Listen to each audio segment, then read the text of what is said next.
మీరు దేవుని యందు విశ్వాసం ఉంచుడి. ఎవని యందు విశ్వాసం ఉంచాలండి? దేవుని యందు విశ్వాసం ఉంచుడి. హల్లెలూయా. విశ్వాసం ఉంచిన తర్వాత, దేవుని నమ్మిన తర్వాత ఒక వ్యక్తి ఏ స్థితికి రావాలో దానిని గురించి ఇక్కడ ప్రస్తావిస్తూ ఉన్నాడు. హల్లెలూయా.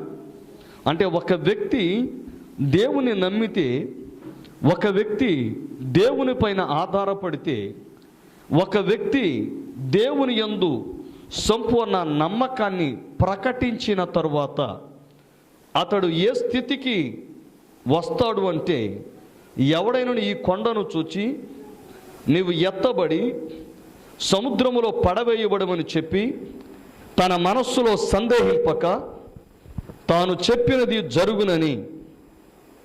నా బేస్ పెంచి షార్ప్ తగ్గించు, ఎఫెక్ట్స్ పూర్తి కట్ చేయి.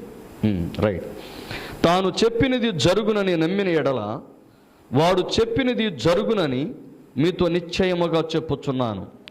ప్రియమైన దేవుని బిడ్డలారా, ఒక వ్యక్తి దేవుని పట్ల నమ్మకము ఉంచగలిగితే అతని జీవితంలో జరిగేది ఏమిటి అని అంటే, కొండను చూచి, ఏంటండి అది?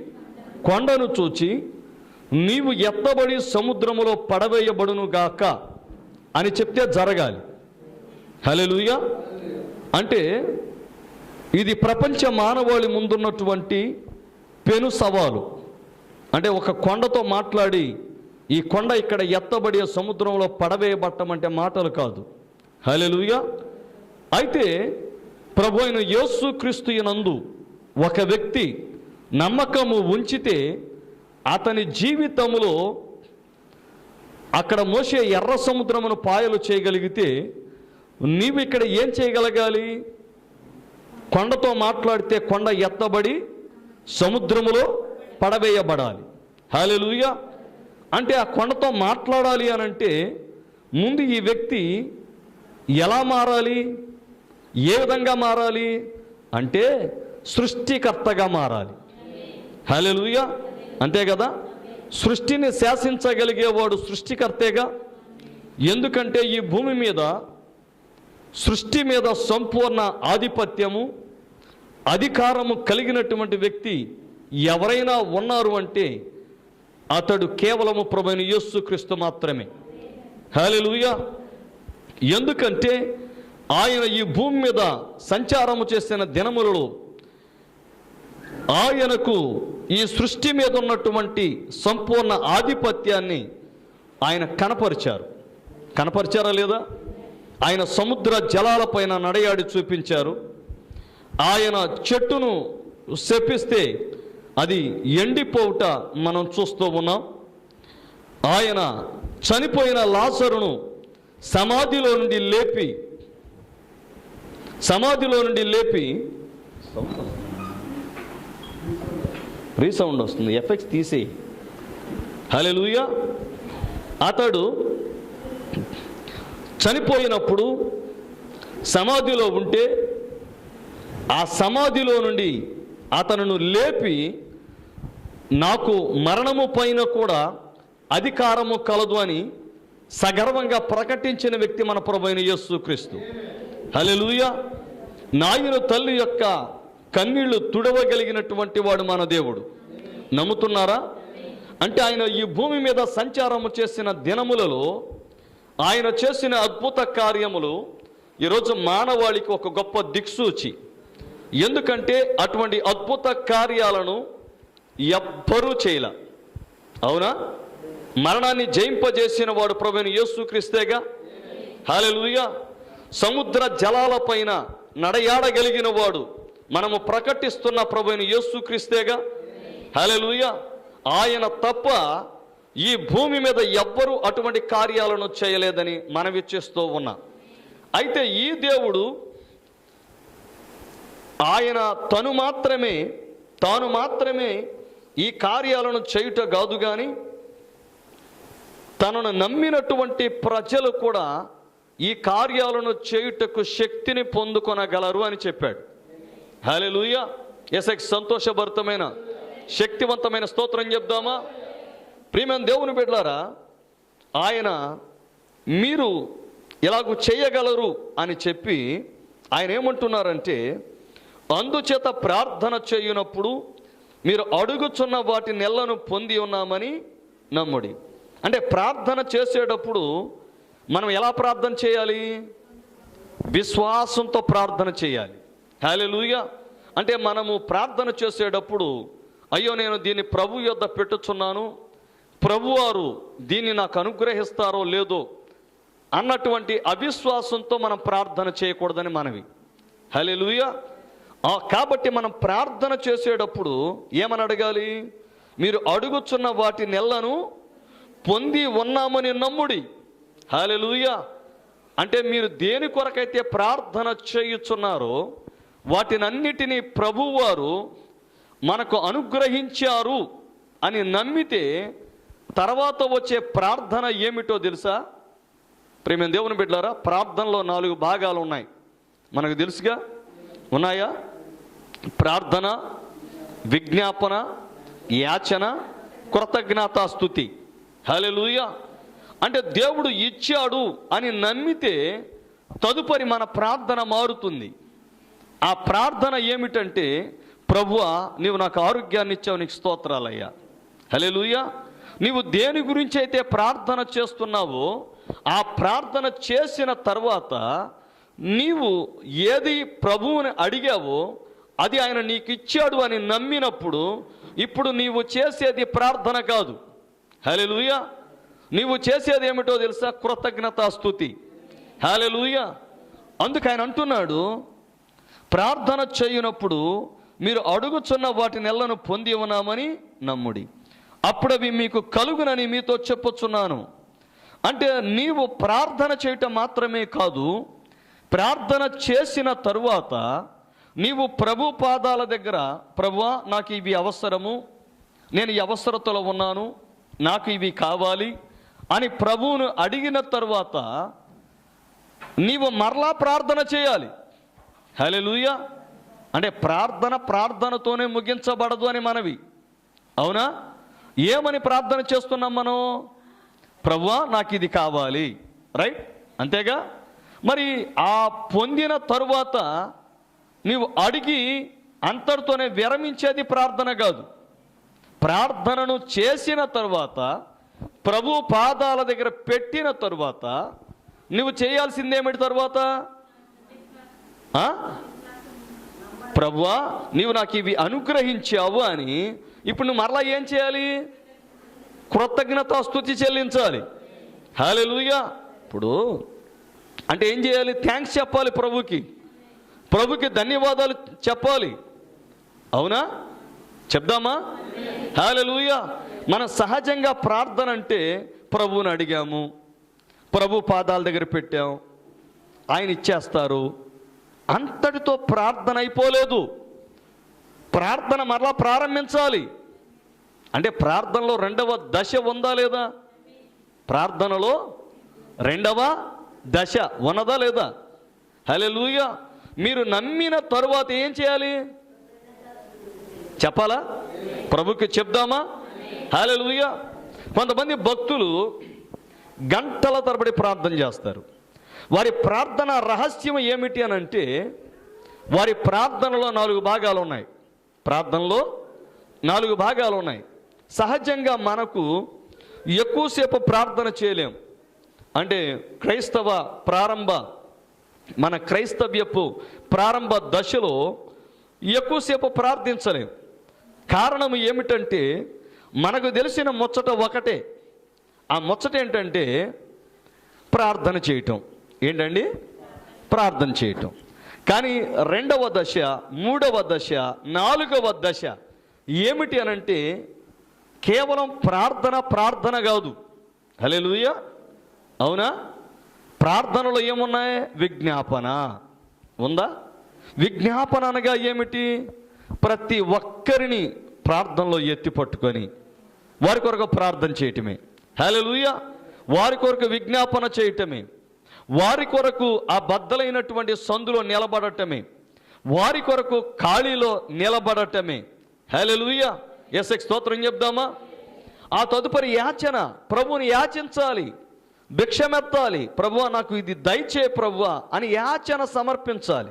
ఆమె ఆ తదుపరి కృతజ్ఞతాస్తుతి.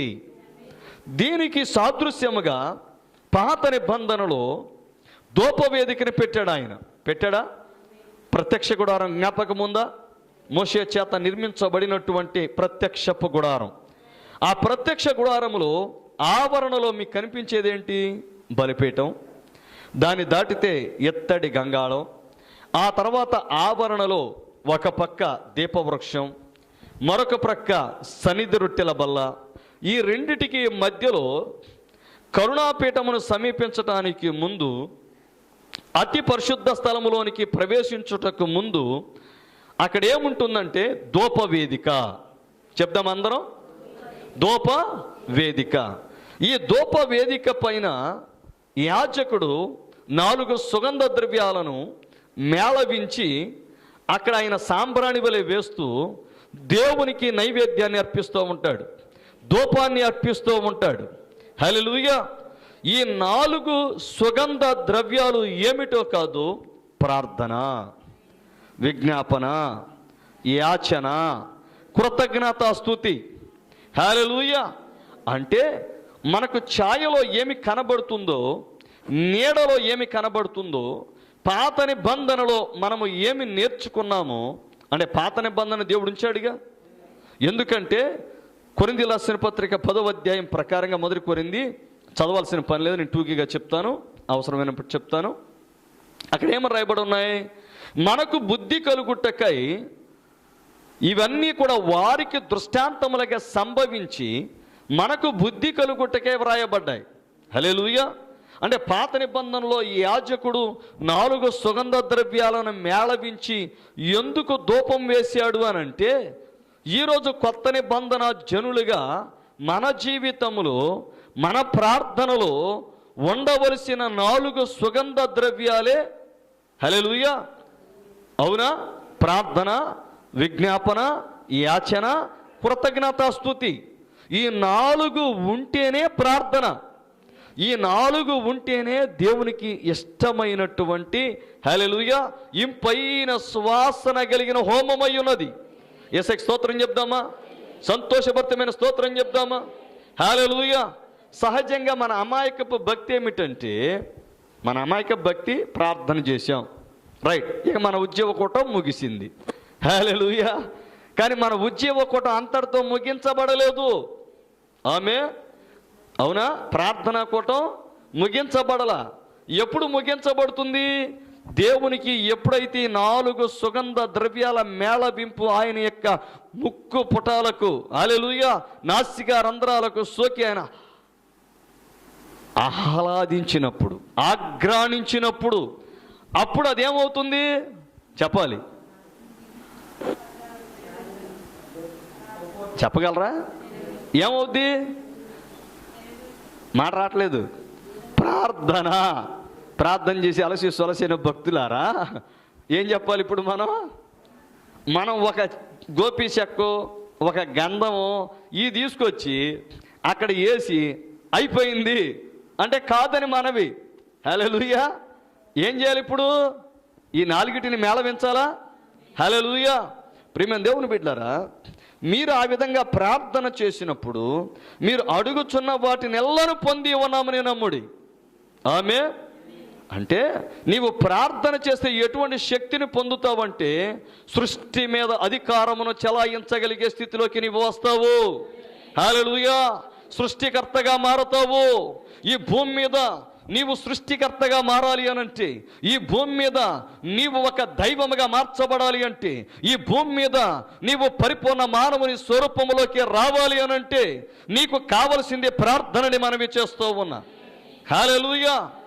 ఎందుకంటే దేవుడు నీతో మాట్లాడటము ఎంత ప్రాముఖ్యమో, మనము దేవునితో మాట్లాడటము కూడా అంతే ప్రాముఖ్యం. హల్లెలూయా. దేవుడు ఎప్పుడు తన బిడ్డలతో మాట్లాడటానికి ఇష్టపడతాడో తెలుసా?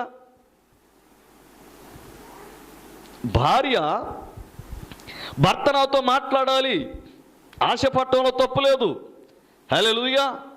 వాస్తవమేనా? ప్రతి భార్యకు ఉండే కోరిక ఏమిటో తెలుసా? నా భర్త నాతో మాట్లాడాలి. ఇంకెవ్వరితో మాట్లాడకూడదు, నా వైపే చూడాలి, నాతోనే మాట్లాడాలి, నాతోనే సహవాసం చేయాలి.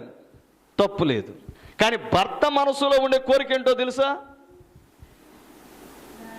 భార్య నాతోనే మాట్లాడాలి, ఎక్కువసేపు నాతో మాట్లాడాలి. హల్లెలూయా. నీవు తక్కువగా మాట్లాడి ఆయనను ఎక్కువగా మాట్లాడించే ప్రయత్నం చేస్తే ఇది సమంజసమా అని అడుగుతున్నా. హల్లెలూయా. ఆమె యేసుకి స్తోత్రం చెప్దామా? అందుకే పరమగీతాల కన్యకతో దేవుడు ఏమంటున్నాడు తెలుసా? నా పౌరమా, నిష్కళంకురాలా, నీ స్వరమును నాకు, కొంచెం పెద్దగా చెప్తారా? పౌరం చెప్పిద్దా? నిష్కళంకురాలు చెప్పిద్దా? ఏం చెప్పాలి? నా పౌరమా, నిష్కళంకురాలా, ఆలకించుము, నీ స్వరమును నాకు వినపడనిమ్ము, నీ ముఖమును నాకు కనపడనిమ్ము. యేసుకి స్తోత్రం చెప్దాం. హల్లెలూయా. ప్రియమైన దేవుని బిడ్డలారా, మన దేవుడు రోషం కలిగిన దేవుడు. అవునా? మనం ప్రార్థన ప్రారంభించిన ప్రధాన ఉద్దేశం ఏంటో తెలుసా? యోవేలు గ్రంథ ప్రవచనం మన జీవితాల్లో నెరవేర్చబడాలని. ఆమె ఆ ప్రవచనం ఏంటి? పరిశుద్ధాత్మ మన పైన కుమ్మరించబడాలి. ఆమె అంతేనా? కుమ్మరించబడాలా? మరి పరిశుద్ధాత్మను దేవుడు మన పైన మనలో కుమ్మరించాలి అని అంటే ఈరోజు శిష్యులు ఎక్కడికి వెళ్ళారు? మేడగదిలోకి వెళ్ళారా? ప్రార్థన చేశారా? హల్లెలూయా. ఒకరోజు చేశారా? 2 రోజులు చేశారా? ఎన్ని రోజులు? 10 రోజులు ప్రార్థన చేసినప్పుడు పరిశుద్ధాత్ముడు దిగి వచ్చాడని మనం చేస్తున్నా. హల్లెలూయా. మరి మనం 10 గంటలు ప్రార్థన చేసామా పరిశుద్ధాత్మను పొందుకోవడానికి?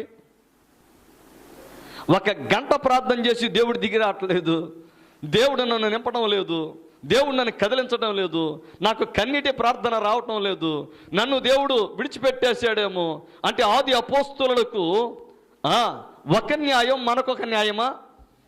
హల్లెలూయా. అందుకే కదా బయట దైవజనులు 40 రోజుల ఉపవాస ప్రార్థన.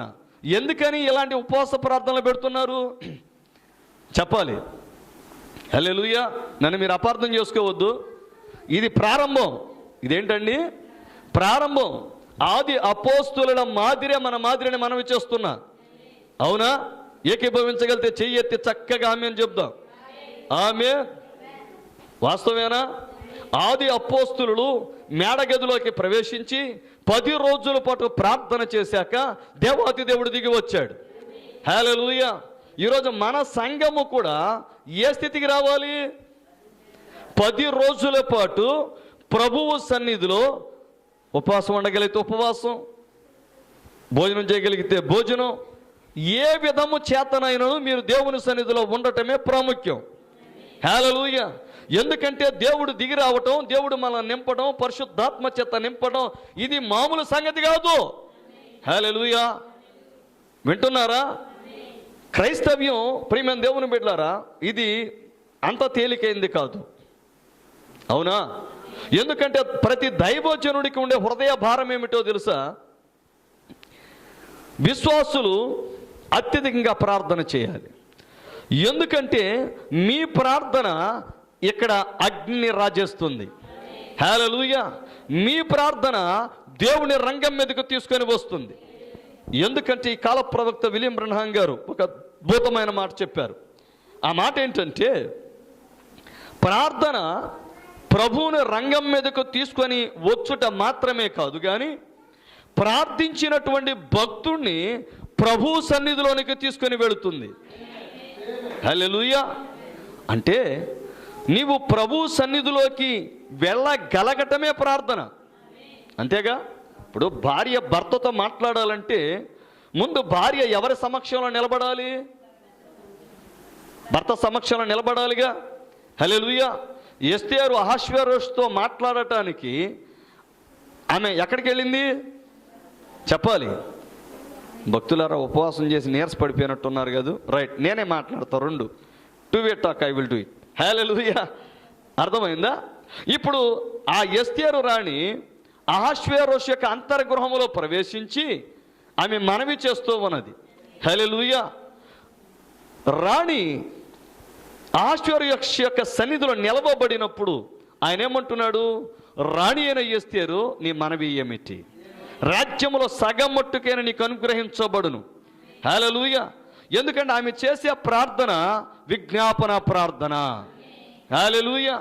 రాజు దగ్గరికి వెళ్ళటానికి ఆమె 3 రోజులు ఉపవాసం ఉండి ప్రార్థన చేసింది. హల్లెలూయా. అంటే ఒక భౌతిక రాజు దగ్గరకు వెళ్ళటానికి, ఒక రాణి ఒక మనవిని ఆమోదింపజేసుకోవడానికి, ఒక ఉత్తర్వును మార్చడానికి, ఒక తాకీదును మార్పింప చేయటానికి ఆమె ఎన్ని రోజుల ఉపవాసం ఉంది చెప్పాలి? 3 రోజులు. హల్లెలూయా. అంటే ఈరోజు మనం ఏ స్థితికి రావాలి? 3 రోజుల ఉపవాస ప్రార్థన అనే స్థితికి రావాలి. హల్లెలూయా. ఎందుకంటే ఒకరోజు చేయటమే గగనం కదండి. వాస్తవమే, ప్రారంభంలో ప్రతిదీ కష్టంగానే ఉంటుంది, నేను అర్థం చేసుకోగలను.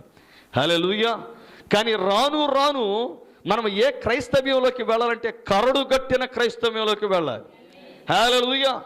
ప్రభువు తోడితే జీవితం అని బ్రతకాలి. ఆమేన్. ప్రియమైన దేవుని బిడ్డలారా, ప్రార్థన ఎంత ప్రాముఖ్యం అంటే మన జీవితంలో ప్రార్థనను మీరు ఎప్పుడు తక్కువ అంచనా వేయొద్దు. ఎందుకంటే ఒక కాపరి ప్రసంగించాలి అని అంటే మీరు అనుకుంటారు 2 గంటల ప్రసంగమే కదా అని. ఈ 2 గంటల ప్రార్థనకి, 2 గంటల ప్రసంగానికి మేము వారంలో అనేక గంటలు ప్రభు సన్నిధిలో కన్నీరు గార్చి, కన్నీరు మున్నీరుగా విలపించి ఆయన పాదాల దగ్గర సాష్టాంగపడి, మీకు ఒక విషయం నేను చెప్తాను, నేను ఎక్కువగా చదవను, ఎక్కువగా ప్రార్థిస్తా. హల్లెలూయా. ఎందుకంటే నేను చదువుటకు కన్నా ప్రార్థించుటకు ఎందుకు ఎక్కువ ఇష్టపడతానో తెలుసా? ఇక్కడ నిలవబడినప్పుడు ప్రతి మాటను అభిషేకించే వ్యక్తి దేవుడై ఉన్నాడు. హల్లెలూయా. విత్తనాలు ఎన్నైనా విత్తబడవచ్చు, కానీ ఆ విత్తనములో ఏముండాలి? జీవము ఉండాలి. హల్లెలూయా. చాలా సందర్భాలలో అసలు సిద్ధపడే సమయం కూడా ఉండదు, కానీ ప్రభు సన్నిధిలో నిలబడితే ప్రభు అద్భుత రీతిగా మాట్లాడిన సందర్భాలు కోకొల్లలు. కారణము ఏమిటో తెలుసా? ప్రభువుతో ఒక దైవజనుడికి ఉండే అత్యంత సన్నిహిత సంబంధం ప్రార్థన. హల్లెలూయా. నిజం దేవుని బిడ్డలారా, ప్రార్థన పరిస్థితులను మారుస్తుంది. ప్రార్థన పరలోకపు దేవుణ్ణి నీ వద్దకు తీసుకొని రాగలుగుతుంది. అవునా? యాకోబు యబ్బోకు రేవు దగ్గర ఆ రాత్రి మిగిలిపోతే అతను ప్రార్థన చేయడం ప్రారంభించాడు. ఎవరు దిగొచ్చారు చెప్పాలి? సర్వశక్తుడైన దేవుడు దిగి వచ్చాడు. ఇప్పుడు యాకోబు ఎవరితో పోరాడి గెలుస్తున్నాడు? దేవునితోనే పోరాడి గెలుస్తున్నాడు. మన ప్రార్థనలో పోరాటం ఉందా? మన ప్రార్థనలో పెనుగులాట ఉందా? మన ప్రార్థనలో ప్రభు మోకాళ్ళ పైన పడిపోయి, ప్రభువా నీవు ఇది చేయకపోతే ఇక నా వల్ల కాదు ప్రభువా అని కన్నీరు మున్నీరుగా విలపించగలిగే ప్రార్థన మనం చేయాలి. హల్లెలూయా. మన జీవితంలో కన్నీటి ప్రార్థన కావాలి. ఎందుకంటే హన్న తన జీవితంలో ఒకటి గుర్తించింది. ముందుగా ఆమెకు సంతానము లేరని తెలుసుకొని ఆమె తన భర్త అయిన ఎల్కానాతో ఏం చేస్తుంది? వాదిస్తుంది. అవునా? హల్లెలూయా. కానీ కొద్ది దినముల తర్వాత ఆమెకు అర్థమయ్యింది, ఈ భర్త నాకు పిల్లలను ఇవ్వలేడు, ఇవ్వగలిగిన భర్త ఒక ఆయన ఉన్నాడు, ఆయన నా సృష్టికర్త. హల్లెలూయా. నన్ను సృష్టించిన వాడు నాకు భర్త అయి ఉన్నాడు. ఆయన ఎక్కడ ఉంటాడు అని అంటే అదుగో ఆ యెరూషలేములో, అదుగో ఆ యొక్క సన్నిధిలో, ఆ ప్రత్యక్షపు గుడారములో, ఆ దేవాలయములో. హల్లెలూయా. ఎల్కానా వెళ్ళలేదు, కానీ ఎవరు వెళ్ళారు? హన్నా వెళ్ళింది. హల్లెలూయా. ఎల్కానా ప్రార్థన చేయడానికి రాకపోయినా హన్నా ఎక్కడికి వెళ్ళింది చెప్పాలి? హల్లెలూయా. చెప్పాలి. యెరూషలేముకి వెళ్ళిందా? తన హృదయాన్ని నీలవలె కుమ్మరిస్తుంది. ఆమె మత్తురాలైపోయిందేమో, మద్యపు వశములో ఉన్నదేమో అని యాజకుడు అనుమానపడే అంత స్థితిలో ఆమె నోరు మాట్లాడటం వల్ల ఆమె కళ్ళు మాట్లాడుతున్నాయి. హల్లెలూయా. ఆమె కన్నీళ్లు ధారాపతంగా కురుస్తూ ఉన్నాయి.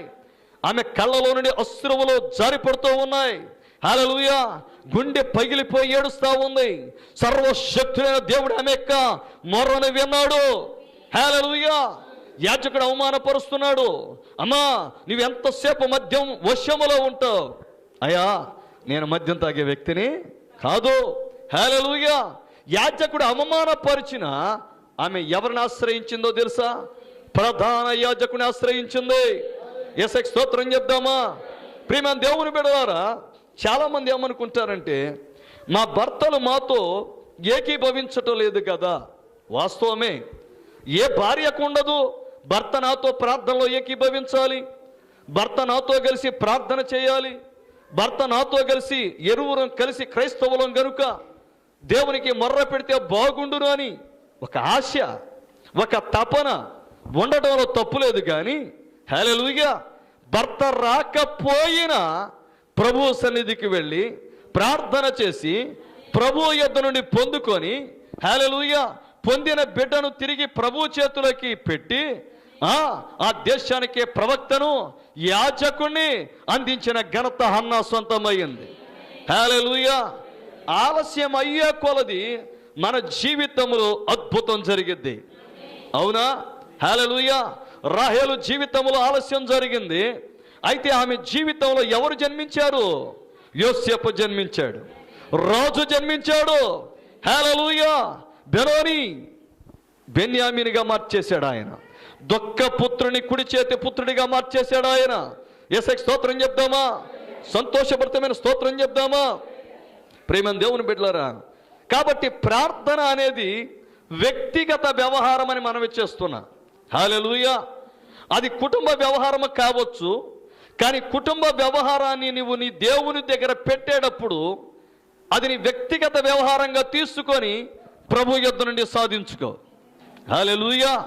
ప్రేమ దేవుని బిడ్డలారా, అందుకే ఆయన అంటున్నాడు, ప్రార్థన చేయునప్పుడు మీరు అడుగుచున్న వాటిని ఎల్లను పొంది ఉన్నామని నమ్ముడి. హల్లెలూయా. ఈ నమ్మకం రావాలి అనంటే, ఈ విశ్వాసము రావాలి అంటే, ఈ పలుకబడిన వాక్యపు పరిచర్యలోకి మీరు ప్రవేశించాలి అంటే, మీరు పలికింది ఉనికిలోకి రావాలి అంటే, మరో సృష్టి జరగాలి అంటే మీరు చేయాల్సిందేమిటో తెలుసా? హల్లెలూయా, ప్రార్థన. ఆమేన్. ప్రేమ దేవుని బిడ్డలారా, యోవేలు గ్రంథ ప్రవచనం ఏమిటి? పరిశుద్ధాత్మ అభిషేకం. వాస్తవమేనా? అయితే పరిశుద్ధాత్మ అభిషేకము రావటానికి ముందు ఆయన ఏమంటున్నారు? క్రొత్త ధాన్యాన్ని అనుగ్రహిస్తా, క్రొత్త ద్రాక్షారసాన్ని అనుగ్రహిస్తా. మూడవది తైలాభిషేకం, మూడవది క్రొత్త తైలము. ముందేముండాలి? సంఘములో వాక్యము ఉండాలి. ధాన్యం అనగా అర్థం ఏమిటి? వాక్యము. ద్రాక్షారసం అనగా అర్థం ఏమిటి? బయలుపాటు వలన కలిగే ఉత్తేజం. రైట్? హల్లెలూయా. ఈ రెండు వచ్చిన తరువాత మన జీవితంలో ఈ వాక్యాన్ని నెరవేర్చాలంటే మన జీవితంలో ఉండాల్సిందేంటి? పరిశుద్ధాత్మ అభిషేకము. హల్లెలూయా. మరి పరిశుద్ధాత్మ అభిషేకము మన జీవితంలో కుమ్మరించబడాలి అనంటే, ఒక అగ్ని జ్వాలని మీదకి దిగి రావాలంటే, నీ శిరస్సు పైకి దిగి రావాలంటే, నిన్ను నడిపించాలంటే, నీ లోపములను సవరించాలంటే, నీలో ఉన్న ప్రతి కొరతను కాల్చివేయాలంటే, నేను దైవముగా మార్చాలంటే మనము చేయాల్సిందేంటి? ప్రార్థన. హల్లెలూయా. అందుకే భక్తులు పాడుతున్నారు, ప్రార్థనా శక్తి నాకు కావాలయ్యా, ప్రార్థనా శక్తి నాకు కావాలయ్యా. హల్లెలూయా. ఏకీభవిద్దామా? యేసుకి స్తోత్రం చెప్దామా? ప్రేమ దేవుని బిడ్డలారా, ప్రార్థన ఎంతో ప్రాముఖ్యమైనది. ప్రవక్త అద్భుతంగా చెప్తున్నారు. ప్రార్థన అంటే ఏమిటో కాదు, ఒక కుందేలు పిల్ల అది పరిగెత్తుతుంది, దాని వెనుక వేట కుక్కలు పడుతున్నాయి. అవునా? అయితే కొద్ది సెకండ్లలో ఈ వేట కుక్కలు కుందేలు పిల్లను చీల్చివేయబోతున్నాయి. ఈ సమయంలో కుందేలుకి ఒక చిన్న బండ కనపడింది. హల్లెలూయా. ఆ బండలో మధ్యలో ఒక చిన్న సందు ఉంది. ఈ కుందేలు పిల్ల ఏం చేసిందంటే వెనువెంటనే ఆ బండ సందులోకి ప్రవేశించి వెనక్కి తిరిగి చూసింది. ఇప్పుడు ఈ కుక్కలు, ఈ వేట కుక్కలు ఆ బండ సందులో ప్రవేశించగలవా? ఇవి ఏం చేస్తున్నాయంటే తట్టుకోలేక ఆ బండని గీరుతున్నాయి. ఆ బండ ఏమిటో కాదు, ప్రభువైన యేసుక్రీస్తు. ఆ కుందేలు పిల్ల ఎవరో కాదు, మనమే. ఆమె మనను తరుముచున్న వేట కుక్కలు ఏమిటో కాదు, మన సమస్యలు, మన వ్యాధులు, మన సంక్షోభాలు. కానీ ఈ సంక్షోభాలన్నిటి మధ్యలో సంక్షోభాన్ని నివారించే నివారణకర్త ఎవరంటే, సంక్షోభ పరిష్కర్త ఎవరంటే యుగముల బండ. హల్లెలూయా. అవునా? ప్రియమైన దేవుని బిడ్డలారా, మీరు గమనించండి. ఒకసారి ఇలాగే ఒక జింక పరిగెత్తుతుంది. ఆ జింక వెనకాల వేట కుక్కలు పడుతున్నాయి. అయితే జింకకు ఎటు పారిపోవాలో తోచడం లేదు. ఎందుకంటే అవి దగ్గరకు వచ్చేసాయి, సమీపించాయి, ఇంకొద్ది నిమిషాల్లో చీల్చేస్తాయి. ఇలాంటి సమయంలో అది ఒక దారిలోకి ప్రవేశించగానే అక్కడ ఒక పెద్దాయన నిలబడి ఉన్నారు. హల్లెలూయా. ఈ జింక ఆ పెద్దాయన కాళ్ళ మధ్యలోకి ప్రవేశించి ఆర్తిగా చూస్తుంది, ఆయన నన్ను కాపాడవా అని. హల్లెలూయా. అప్పుడు ఆయన ఈ జింకను తన చేతిలోకి తీసుకొని తన భుజాన పైన వేసుకొని ఆ వచ్చిన వేట కుక్కలతో ఆయన పోట్లాడటం ప్రారంభించాడు. హల్లెలూయా. ఈరోజు మనం ప్రార్థన చేయుచున్న కారణం ఏమిటంటే, మన వెనుక అనేక సమస్యలు ఉన్నాయి, అనేక ఇబ్బందులు ఉన్నాయి, మనం అధిగమించలేనటువంటి సాగరాలు అనేకము ఉన్నాయి. అయితే మనను కాపాడటానికి, మనను తప్పించడానికి దిగి వచ్చాడు ప్రభువైన యేసుక్రీస్తు. హల్లెలూయా. అయితే అడగనిదే అమ్మాయిన అన్నం పెట్టదన్న చందంగా మనమేం చేయాలి? మన ప్రభువుని అడగాలి, ప్రార్థన చెయ్యాలి. ఆమేన్. ఆయనను ఆశ్రయించాలి. ఆశ్రయిద్దామా? అందుకే శిష్యులకు ప్రసంగించడం నేర్పలేదు ప్రభువైన యేసుక్రీస్తు వారు. ప్రసంగించడం నేర్పారా? ఏమి నేర్పారు? ఎందుకనండి? హల్లెలూయా. ప్రార్థన చేయడం వస్తే ప్రసంగం చేయడం ఆటోమేటిక్గా వచ్చింది. హల్లెలూయా. వాస్తవా కదా? ఒక దైవజనుడు ప్రసంగించాలంటే విశ్వాసుల ప్రార్థన ఎంతో అవసరం. ఆమేన్. క్రొత్త ధాన్యము కావాలి అంటే మీ ప్రార్థన కావాలి. క్రొత్త ద్రాక్షారసం కావాలంటే మీ ప్రార్థన కావాలి. క్రొత్త తైలము కావాలంటే మీ ప్రార్థన కావాలి. యేసుకి స్తోత్రం చెప్దామా? హల్లెలూయా. ప్రియమైన దేవుని బిడ్డలారా, ప్రార్థన ఎప్పుడు మనం తక్కువగా అంచనా వేయొద్దు. ఎందుకంటే స్పర్జన్ అన్నటువంటి మహా గొప్ప దైవజనుడు, ప్రపంచాన్ని కుదిపేసిన దైవజనుడు ఆయన. ఇంగ్లాండ్ దేశంలో మహా గొప్ప అద్భుత కార్యాలు, మహత్కార్యాలు, సూచక్రియలు చేసినటువంటి వ్యక్తి. ఒకరోజు ఆయన చూడటానికి ఇద్దరు కుర్రోళ్ళు వచ్చారు. వచ్చి, sir, we want to meet the prince of preachers called Spurgeon. ప్రసంగికులకే రారాజు అని పిలువబడుతున్నటువంటి స్పర్జన్ గారిని మేము చూడటానికి వచ్చామండి అన్నారు. మంచిది సార్, అయితే మీరు ఎందుకు వచ్చారు, ఆయన చూడటానికి ఎందుకు వచ్చారు అని అడిగారు. అంటే, సార్, ఆయన ప్రసంగం చేస్తుంటే కొన్ని వేల మంది ఆ విధంగా మారిపోతున్నారు, రక్షణ పొందుతున్నారు, పశ్చాత్తాపడుతున్నారు, నేల మీద పడి దొర్లుతున్నారు. వేదిక పిలిపిస్తే కొన్ని లక్షల మంది వేదికల దగ్గరికి వెళ్ళి పశ్చాత్తాపడి కన్నీరు గార్చి బ్రతుకులను బాగు చేసుకుంటున్నారు. ఆ రహస్యం ఏంటో తెలుసుకుందామని వచ్చాం సార్. ఏమన్నారు? ఆ రహస్యం ఏంటో తెలుసుకుందామని వచ్చాం సార్. మంచిది. ఆ రహస్యం స్పర్జన్ గారిలో లేదు అన్నారు. ఏమన్నారు? ఆ రహస్యం, సర్లే సార్, చెప్తే చెప్పారులే, రహస్యం తెలియాలంటే ఆయనలో లేదంటారండి, మరి ఎక్కడ ఉంది అంటున్నారు వీళ్ళు. కుర్రోళ్ళు కదా, ఆవేశం. హల్లెలూయా. సరే చూపిస్తారండి అని లోపలికి తీసుకెళ్ళి బాయిలర్ రూమ్ అని ఒకటి ఉందన్నారు. ఏమన్నారు? బాయిలర్ రూమ్ అంటే వేడి చేసే గది. పైన చర్చ్ ఉంది, కింద కొన్ని వందల మంది యువతి యువకులు ప్రార్థన చేస్తున్నారు. హల్లెలూయా. వారికి ఆయన పెట్టిన పేరేంటో తెలుసా? ప్రేయర్ వారియర్స్, ప్రార్థనా యోధులు. హల్లెలూయా. చిన్న తలుపు తీయగానే ఆ ఇద్దరు కుర్రోళ్ళకి చెమటలు పట్టినాయి. ఎందుకంటే లోపల కొన్ని వందల మంది మోకాళ్ళ మీద పడి ప్రార్థన, విజ్ఞాపన ఉద్యమాన్ని చేస్తున్నారు. చేత ఆమేన్ చెప్దామా? హల్లెలూయా. ఎంత ఏడుస్తున్నారంటే గుండెల బాదుకొని ఏడుస్తున్నారు. అసలు అడుగు పెట్టడం ఆలస్యం. ఈ ఇద్దరు కుర్రోళ్ళు ఏడవటం ప్రారంభించారు. ఒక రకమైన శక్తి వాళ్ళని ఆవరించింది, తట్టుకోలేకపోతున్నారు. What type of presence this is? ఏంటి సన్నిధి? అర్థం కావటంలా. అప్పుడు ఆయన అన్న మాట ఏంటో తెలుసా? పైన స్పర్జన్ గారు ప్రసంగం చేస్తే ఇన్ని వేల మంది రక్షించబడుతున్నారు అని చెప్పారు కదా మీరు. హల్లెలూయా.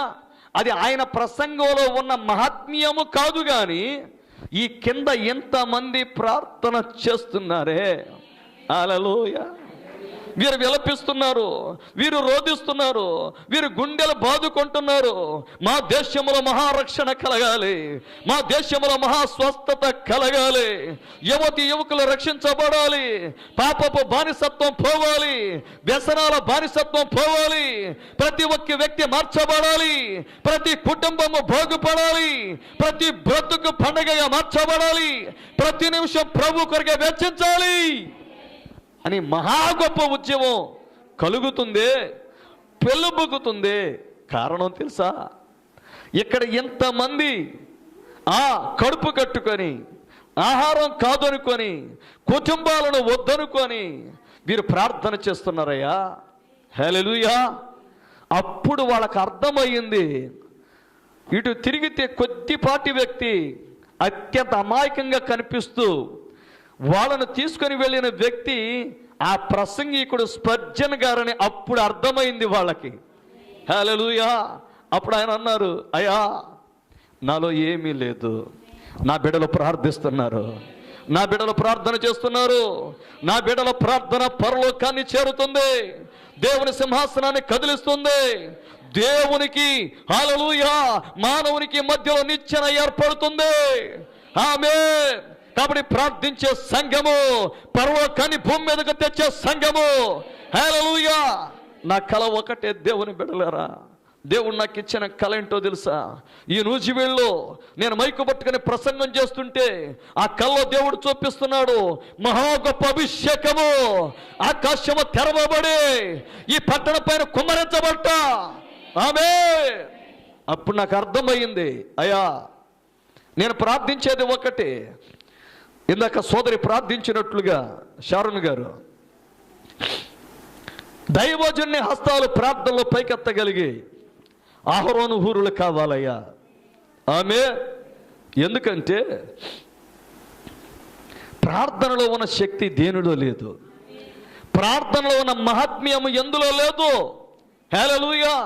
ఎందుకంటే ప్రార్థన ఎంత చెప్పినా ప్రార్థన గురించి చెప్పినా తక్కువే. హల్లెలూయా.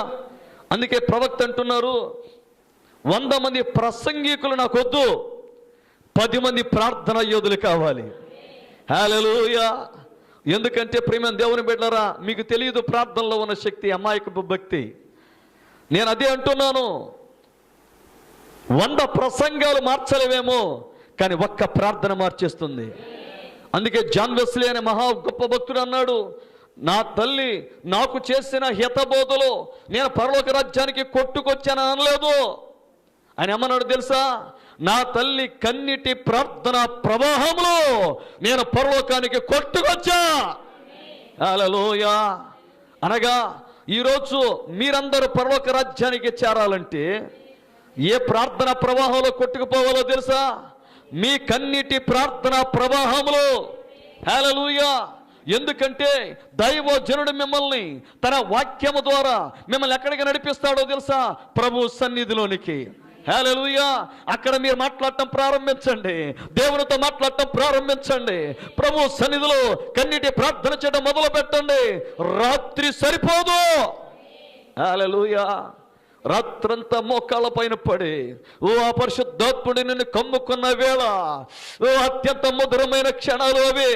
నీకు తెలియదు, ఆత్మ ఉచ్చరింప శక్యము కాని మూలికలతో ఆత్మ తానే మన పక్షముగా విజ్ఞాపన చేయటమే. కేవలం నీ పెదవులు మాత్రమే వచ్చిస్తూ ఉంటాయి. హల్లెలూయా. కానీ నీ పెదవులను వాడుకునేవాడు పరిశుద్ధాత్ముడు. నువ్వు మాట్లాడుతూనే ఉంటావు. ఏమిటి ప్రవాహం? ఎక్కడి నుండి వస్తుంది పదజాలం? ఎవరి గురించి ప్రార్థన చేయాలి, దేనికి ప్రార్థన చేయాలి నీకు తెలియదు. నీ మోకాళ్ళు నలుపైతే నీ జీవితం తెలిపైపోతుంది. హల్లెలూయా. మేము చిన్ననాడు పాస్టర్ గారితో కలిసి 7 గంటలకు డాబాపైకి ఎక్కేవాళ్ళం. తెల్లవారు 3-4 గంటల వరకు యువకులందరూ ఒకరి తర్వాత ఒకళ్ళు ప్రార్థన చేస్తూనే ఉండేవాళ్ళం. అది ఈ సంఘంలో కూడా నెరవేరాలని ఆశపట్టంలో తప్పేమన్నుందా? హల్లెలూయా. చేయతి ఆమేన్ చెప్పొచ్చు. నోరు తెరవలేకపోయినా చేయతి ఏకీభవించవచ్చు. ఏకీభవించలేని దరిద్రం మనకొద్దు. హల్లెలూయా. ప్రియమైన దేవుని బిడ్డలారా, దైవజనుడి దర్శనం మన దర్శనంగా మారాలి. ఆమేన్. నేను ఎవరిని బాధపరచడానికో కించపరచడానికో ఎవరిని మనసును గాయపరచడానికి మాటలు చెప్పటం లేదు. హల్లెలూయా. కానీ మనం ఎదగాలి. ఆమేన్. ప్రార్థనలో ఎదగాలి. ఎందుకంటే మన జీవితాలలో మనం ఏది పొందుకోవాలన్నా దానికి ఉన్న హల్లెలూయా ఆధారం ఒకటి, ప్రార్థన. ఆమేన్. చేద్దామా ప్రార్థన? ప్రార్థన చేస్తే సృష్టికర్తగా మారుతావు. హల్లెలూయా. అందుకే నేను కోరేది ఒక్కటే, నేను ప్రసంగించాలంటే, అవునా, ఎవరు కావాలి నాకు? మీరు కావాలి. మీ ప్రార్థనలు కావాలి. అందుకే నేను ఏ కూటానికి వెళ్ళేటప్పుడైనా ముందుగా నేను 2 చేతులు జోడించి అమ్మా ప్రార్థన చేయండి అమ్మా అని కోరతాను. ఎందుకో తెలుసా? హల్లెలూయా. మీకు తెలియదు, అనేక కూటాలలో, వరుస కూటాలలో కూడా నాకు సరిగా సిద్ధపడే సమయం లేకపోయినా నా వెనుక కొద్ది మంది ప్రజలు ఉన్న వాళ్ళు అత్యంత శక్తివంతమైన ప్రార్థనా యోధులు గనుక, హల్లెలూయా, అభిషక్తులైన ప్రార్థనా యోధులు గనుక మీ ప్రార్థన నాకు అక్కడ వేదికలపైన ఉపయోగపడుతుంది. ఈరోజు అందుకే ఇలా చెప్పుడలో అతిశయోక్తి కాదు, కానీ రాష్ట్రంలో పలు ప్రాంతాలు తిరిగిన, దేశంలో అనేక ప్రాంతాల్లో ప్రసంగించే భాగ్యాన్ని దేవుడు నాకు ఇచ్చిన, ఎక్కడ నిలవబడిన మంచి సాక్ష్యాన్ని దేవుడు నాకు ఇచ్చాడు. అది కేవలము యెరూషలేములోని ప్రార్థనా యోధుల ప్రార్థన వలనే సాధ్యమైనదని మనవి చేస్తున్నా, సగర్వంగా ప్రకటిస్తున్నా. హల్లెలూయా. అది ముంబై కావచ్చు, ఒరిస్సా కావచ్చు, ఏ ప్రాంతమైనా సరే ఒకటే ముచ్చట. హల్లెలూయా. అదేమిటో కాదు, స్టేజి ఎక్కితే దేవుని అభిషేకం కుమరించబట్టమే. కారణం ఏంటో తెలుసా? దేవుడు తన ప్రజల ప్రార్థనను దాటిపోయే దేవుడు కాదు. ఒక్క వ్యక్తి భర్తమై కేక పెడితే హల్లెలూయా సృష్టికర్త నిలిచిపోయాడు. యెహోషువ ప్రార్థన చేస్తే ఆమేన్ సూర్యుడు చంద్రుడు ఆగిపోయారు. అదేనా సృష్టికర్తగా మారడం అంటే? అవునా? మొర్ర పెట్టనేలా మాట్లాడు. ఆమేన్. నిజమే.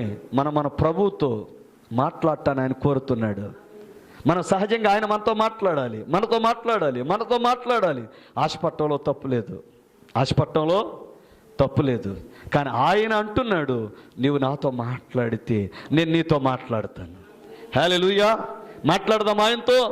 ఈరోజు ఉదయం నుండి మనం ఆయనతో మాట్లాడాం. హల్లెలూయా. అందుకే ప్రభు ఇప్పుడు మనతో మాట్లాడుతున్నాడా? చెప్పాలి. ఉదయం నుండి మనం ఎవరితో మాట్లాడాం? మన ప్రభుతో మాట్లాడామా? మన దేవునితో మాట్లాడామా? హల్లెలూయా. ఆయనతో మనం మాట్లాడాక ఆయన మనతో మాట్లాడకుండా ఎలా ఉంటాడు? మాట్లాడతాడా? హల్లెలూయా. సంతోషంగా మాట్లాడతాడు. ఎందుకంటే ఆయన ఉన్నదే మనతో మాట్లాడటానికి, మనతో ముచ్చరించడానికి, తన మనసుని విప్పడానికి, తన యొక్క గుసగుసలు మన చెవిలో హల్లెలూయా చెప్పడానికి. ఆమేన్. అందుకే ఆయన అంటున్నాడు, పరలోకమందున్న మీ తండ్రికి ప్రార్థన చేయుడి. హల్లెలూయా. ప్రార్థన. మన ప్రార్థన చేసేటప్పుడు మనం ఆయన ఏ విధంగా సంబోధించాలి? పరలోకమందున్న నా తండ్రి. ప్రియమైన దేవుని బిడ్డలారా, ఒకటే గుర్తుంచుకోండి, ఆయన అంటున్నాడు, ఆయనను తండ్రి అని సంబోధిస్తున్నామంటే మనం ఎలా మారాము? ఆయన కుమారులుగా, ఆయన కుమార్తెలుగా మారాం. హల్లెలూయా. యేసుకి సంతోషభరితమైన స్తోత్రం. రైట్. ప్రియమైన దేవుని బిడ్డలారా, ఆయన తండ్రి అయితే మనం కుమారులము కుమార్తెలము అయితే,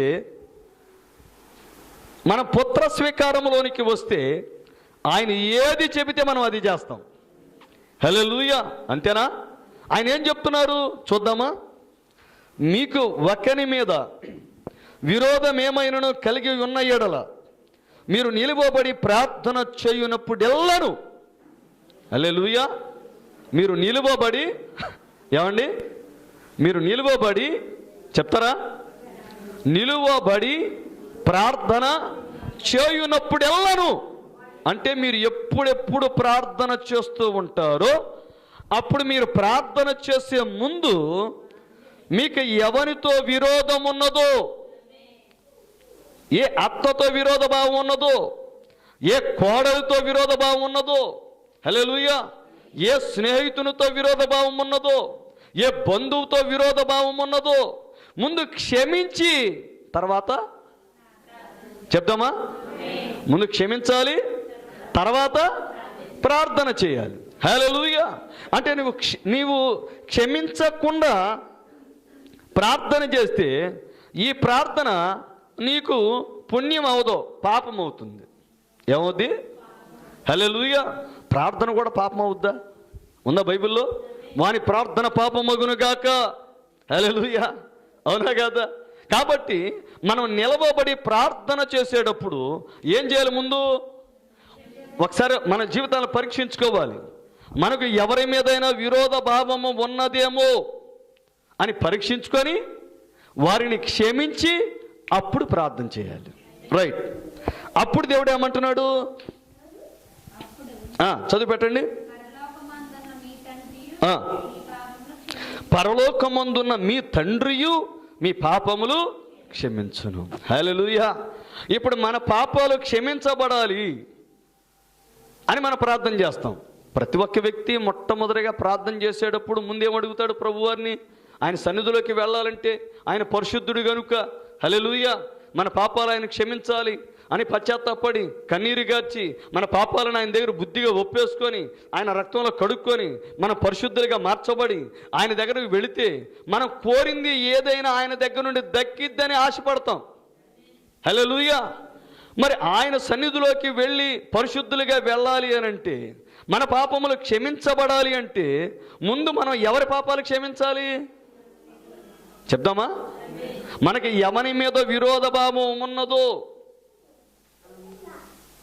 అంటే దేవుని దగ్గర నీకు క్షమాపణ దొరకాలంటే నీవు దైవముగా మార్చబడాలి, నీవు దేవుడిగా మార్చబడాలి. నీవు దేవుడైతేనే దేవుడి దగ్గరికి వెళ్ళగలవు. గుర్తుపెట్టుకో. అవునా? ఇప్పుడు ఎస్తేరు రాణి కాబట్టి ఎక్కడికి వెళ్ళగలిగింది? అహష్వేరోషు రాజు దగ్గరికి వెళ్ళగలిగింది. రాణి అయితేనే రాజు దగ్గరికి వెళుతుంది. ఇప్పుడు నువ్వు దేవుడైతేనే దేవుని దగ్గరికి వెళ్ళగలవు. నీవు క్షమిస్తేనే నీ పాపాలు దేవుడు క్షమిస్తాడు. అంటున్నాడు తెలుసా? నీకు క్షమించే అధికారం ఇచ్చాను నేను. అది నువ్వు తెలుసుకోవాలి. ఉందా బైబిల్లో? ఏమని ఉంది? నీవు ఎవరి పాపాలైతే క్షమిస్తావో వారి పాపాలు క్షమించబడతాయి. నీవు ఎవరి పాపాలు నిలిచి ఉండనిస్తావో వారి పాపాలు నిలిచి ఉంటాయి. హల్లెలూయా. అంటే నీవు దైవమై ఉన్నావు, నీవు దేవుడై ఉన్నావు. నీకు విరోధంగా ఎవని మీద నీకు ఒక భావం విరోధ భావం ఉన్నదో మనస్ఫూర్తిగా క్షమించే. హల్లెలూయా. క్షమించి ఏం చేయాలి? గుర్తుపెట్టుకోవాలి. అంతేగా? క్షమించి అంతేనా? సాధ్యమేనా మనకే? కనపడినప్పుడు గుర్తొచ్చిద్దా? హల్లెలూయా. కనబడినప్పుడు మనం ప్రామిసరీ నోటు చింపేసిన తర్వాత ఇక అప్పు లేడు అని ప్రామిసరీ నోటు చింపేశాక మళ్ళీ అప్పు ఉన్నావంటే ఎట్లుంటుంది? ఏమండి? ఉదాహరణకి నేను జీవన్ కుమార్ గారికి 2 లక్షలు అప్పు ఉన్నా అనుకుందాం. హల్లెలూయా. ఇప్పుడు ఆయన ఒక రోజు కనపడి, పాస్టర్ గారు మీరు నాకు ఏ అప్పు లేరు అని చెప్పి ప్రామిసరీ నోటు చింపేసి ఇచ్చిన చెక్కు చింపేసి ఆ తర్వాత కొద్ది కాలానికి కనబడితే నా అప్పు ఆయనకి జ్ఞాపకం వస్తే ఇప్పుడు నేను అప్పు ఉన్నట్టు అప్పు లేనట్టే? ఏమండి? లేనట్టు ఎట్టవుద్ది? గుర్తుందిగా? హల్లెలూయా. అవునా కాదండి? ఇప్పుడు నేనేమంటా, నేను జన్మలో తీర్చలేనంటే కుదిరిద్దా? ప్రామిసరీ నోట్ లేకపోయినా జ్ఞాపకం ఉందిగా. జ్ఞాపకం ఉందా లేదా? జ్ఞాపకం ఉందంటే అప్పు అడుగుతారనే అర్థం. ఇప్పుడు అప్పు అడిగితే ప్రామిసరీ నోట్ ఉన్నా లేకపోయినా అప్పు అప్పేగా. హల్లెలూయా. ఆధారం లేదు కానీ అప్పు ఉంది. ఏముంది అంటే నన్ను ప్రవేశపెట్టడానికి ఆధారం లేకపోయినా ఒక ఇద్దరు ముందు నిలబెట్టడానికి ఆధారం ఉందిగా. హల్లెలూయా. ఇప్పుడు నీకు అటువంటి ఆధారం అనేది లేకపోయినా పర్వాలేదని నేను చెప్పను. అవునా? మీ మనస్సులో మారి నూతన మొగుటు వల్ల రూపాంతరం పొందుడి. హల్లెలూయా. ఇప్పుడు మనస్సులు మారాలి, నూతనం అవ్వాలి, రూపాంతరం పొందాలి. హల్లెలూయా. అంటే ఇప్పుడు మీ మనస్సు కాదు, మీ మనస్సుకు హల్లెలూయా ఏం జరగాలి? రెన్యువల్, నూతనం అయిపోవాలి. నూతనం అయిపోవడం అంటే అర్థం ఏంటి? ఇంకా పాత మనసు ఉన్నట్ట చెప్పాలి. మనసు పోయి కొత్త మనస్సు, దేవుని మనస్సు, రూపాంతరం, రూపమే మారిపోయింది. హల్లెలూయా. స్వభావమే మారిపోయింది. కాబట్టి ఇప్పుడు నీ జీవితంలో అంతకుముందు ఎవరెవరు నీ జీవితంలో నీ ఎడల తప్పులు చేశారో, అపరాధాలు చేశారో, వీరందరినీ నువ్వేం చేయాలి? ఈ మాట కష్టమే కదా? హల్లెలూయా. నీవు క్షమిస్తేనే నీ దేవుడు, నీవు సేవించుచున్న దేవుడు నిన్ను పరలోక రాజ్యానికి చేర్చుతానని భరోసా ఇచ్చిన దేవుడు నీ పాపాలు క్షమిస్తాడని మనవి చేస్తున్నా. హల్లెలూయా.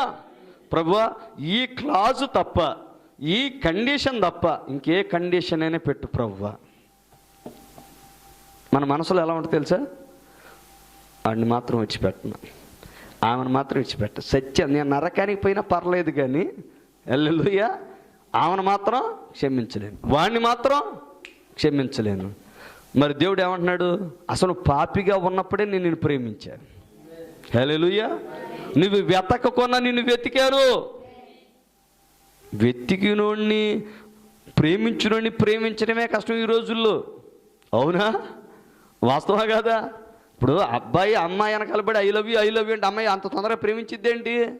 ప్రేమించేవాడిని ప్రేమించడమే కష్టమైన ఈ రోజుల్లో ప్రేమించకపోయినా ప్రేమిస్తున్నానని చెప్పి, వెతకకున్నా వెతుకుతున్నానని చెప్పి, పారిపోతున్నా వెంటాడుతున్నానని చెప్పి పట్టుకొచ్చి దేవుని సన్నిధిలో పెడితే ఇప్పుడు మనం ఆయన ప్రేమించాలా వద్దా? యేసుకి స్తోత్రం చెప్దామా? ఏకీభవిద్దామా? హల్లెలూయా. అందుకే నీవు ప్రేమించనప్పుడే ఆయన నిన్ను ప్రేమించాడు, నీవు వెతకన్నప్పుడు ఆయన నిన్ను వెతికాడు. హల్లెలూయా. నీవు పారిపోతుంటే ఆయన నిన్ను వెతికి వెంటాడి పట్టుకొచ్చి దేవుని సన్నిధిలో కూర్చోబెట్టి హల్లెలూయా నిన్ను బతివలాడు బామాలు చెప్పాలి. హల్లెలూయా.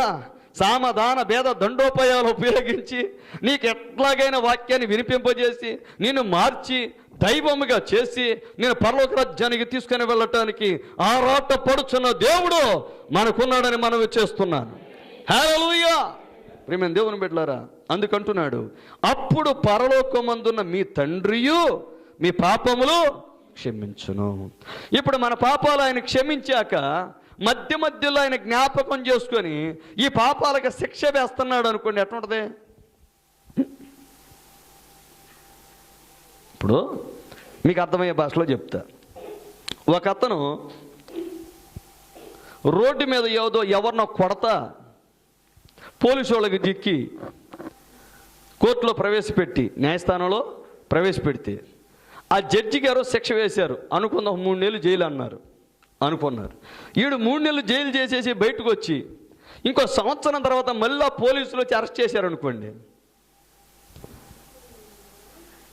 ఎందుకయ్యా నన్ను అరెస్ట్ చేశారు అంటే, పలానా రోజున నువ్వు రోడ్డు మీద ఒక ఆయనతో గొడవపడి చెత్త కొట్టావుగా, అందుకే మళ్ళీ అరెస్ట్ చేసావంటే, అదేంటి ఆ రోజు శిక్ష వేసారుగా, 3 నెలలు జైలు శిక్ష అనుభవించానుగా. హల్లెలూయా. మరలా ఇప్పుడు ఎందుకు అరెస్ట్ చేస్తున్నారు? జడ్జి గారికి గుర్తొచ్చిందంటే ఇది, అందుకే నిన్ను తీసుకొచ్చి ఎక్కడేమన్నారు, జైల్లో ఏమన్నారు. ఇప్పుడు ఏమంటాడు అతను? ఏమంటాడు చెప్పాలి. హల్లెలూయా. ఇప్పుడు అతనికో న్యాయం మనకో న్యాయం కాదుగా, చెప్పాలి. ఒకసారి శిక్ష వేసిన తర్వాత ఆ శిక్ష అనుభవించాక దాన్ని కొట్టేయాల వద్దా? కొట్టేయాలా? ఇప్పుడు దేవుడు ఏం చేస్తున్నాడు? అసలు శిక్ష వేయకుండానే మన పాపాలన్నిటిని మూటగట్టి, దాని తాలూకు శిక్షను మూటగట్టి మరపనే సముద్రంలో పడవేస్తే దానిని ఎన్నటికి నేను జ్ఞాపకము చేసి కొనను అని భరోసా ఇచ్చే. హల్లెలూయా. నీవు అసలు పాపమే చేయలేదు అన్నంతగా నేను నీతిమంతునిగా తీర్చిదిద్దితే నీవు కూడా ఇతరుల యొక్క రుణపత్రాలను అవునా చింపాలా వద్దా? హల్లెలూయా. అంతే, అప్పుడప్పుడు జ్ఞాపకం చేసుకొని శిక్ష ఎత్తావా? మా ఆవిడ నెట్టుంది, మా ఆయన నన్ను ఎట్టన్నాడు, మా అత్త ఎట్టుంది, నా కోడల పిల్ల ఎట్టుంది. హల్లెలూయా. చింపేయి ప్రామిసరీ నోటు. ఆమె లెక్కు రావు, వస్తాయా? తీర్చుగా పగ అని సీరియల్లో చెప్పినట్టు చెప్పాను అనుకోండి, మా అయ్యగారు ఎంత బంగారమో, హల్లెలూయా, ఫ్లయింగ్ కిస్సులు పెడతారు. అదే క్షమించేయంటే ఎంత కష్టమో, అవునా కదండి? ఎందుకంటే భూమి మీద అన్నిటికన్నా అత్యంత కష్టమైంది ఏంటి తెలుసా? క్షమించడం. అది మన ప్రభువైన యేసుక్రీస్తు వారు కలువరి శిలువలో హల్లెలూయా మేకులు కొట్టిన వాళ్ళని, పక్కలో బల్లెంతో పొడిచిన వ్యక్తిని, తలపైన ముళ్ళ కిరీటం పెట్టిన వ్యక్తిని, హల్లెలూయా వీపును చాళ్ళుగా దున్నిన వ్యక్తిని, వీరేమి చేయుచున్నారు, వీరు ఎరుగరు గనుక వీరిని క్షమించము. హల్లెలూయా. ఎంత ఉద్యమం మనలో కలిగిద్దా? యేసయ్యకి స్తోత్రం చెప్దామా? హల్లెలూయా. పాస్టర్ గారు నా గురించే చెప్తున్నారు, దేవుడు నీ గురించే మాట్లాడుతున్నాడు. ఈ క్షమాపణ మనకు రావాలి. వస్తుందా? క్షమిద్దామా? హల్లెలూయా.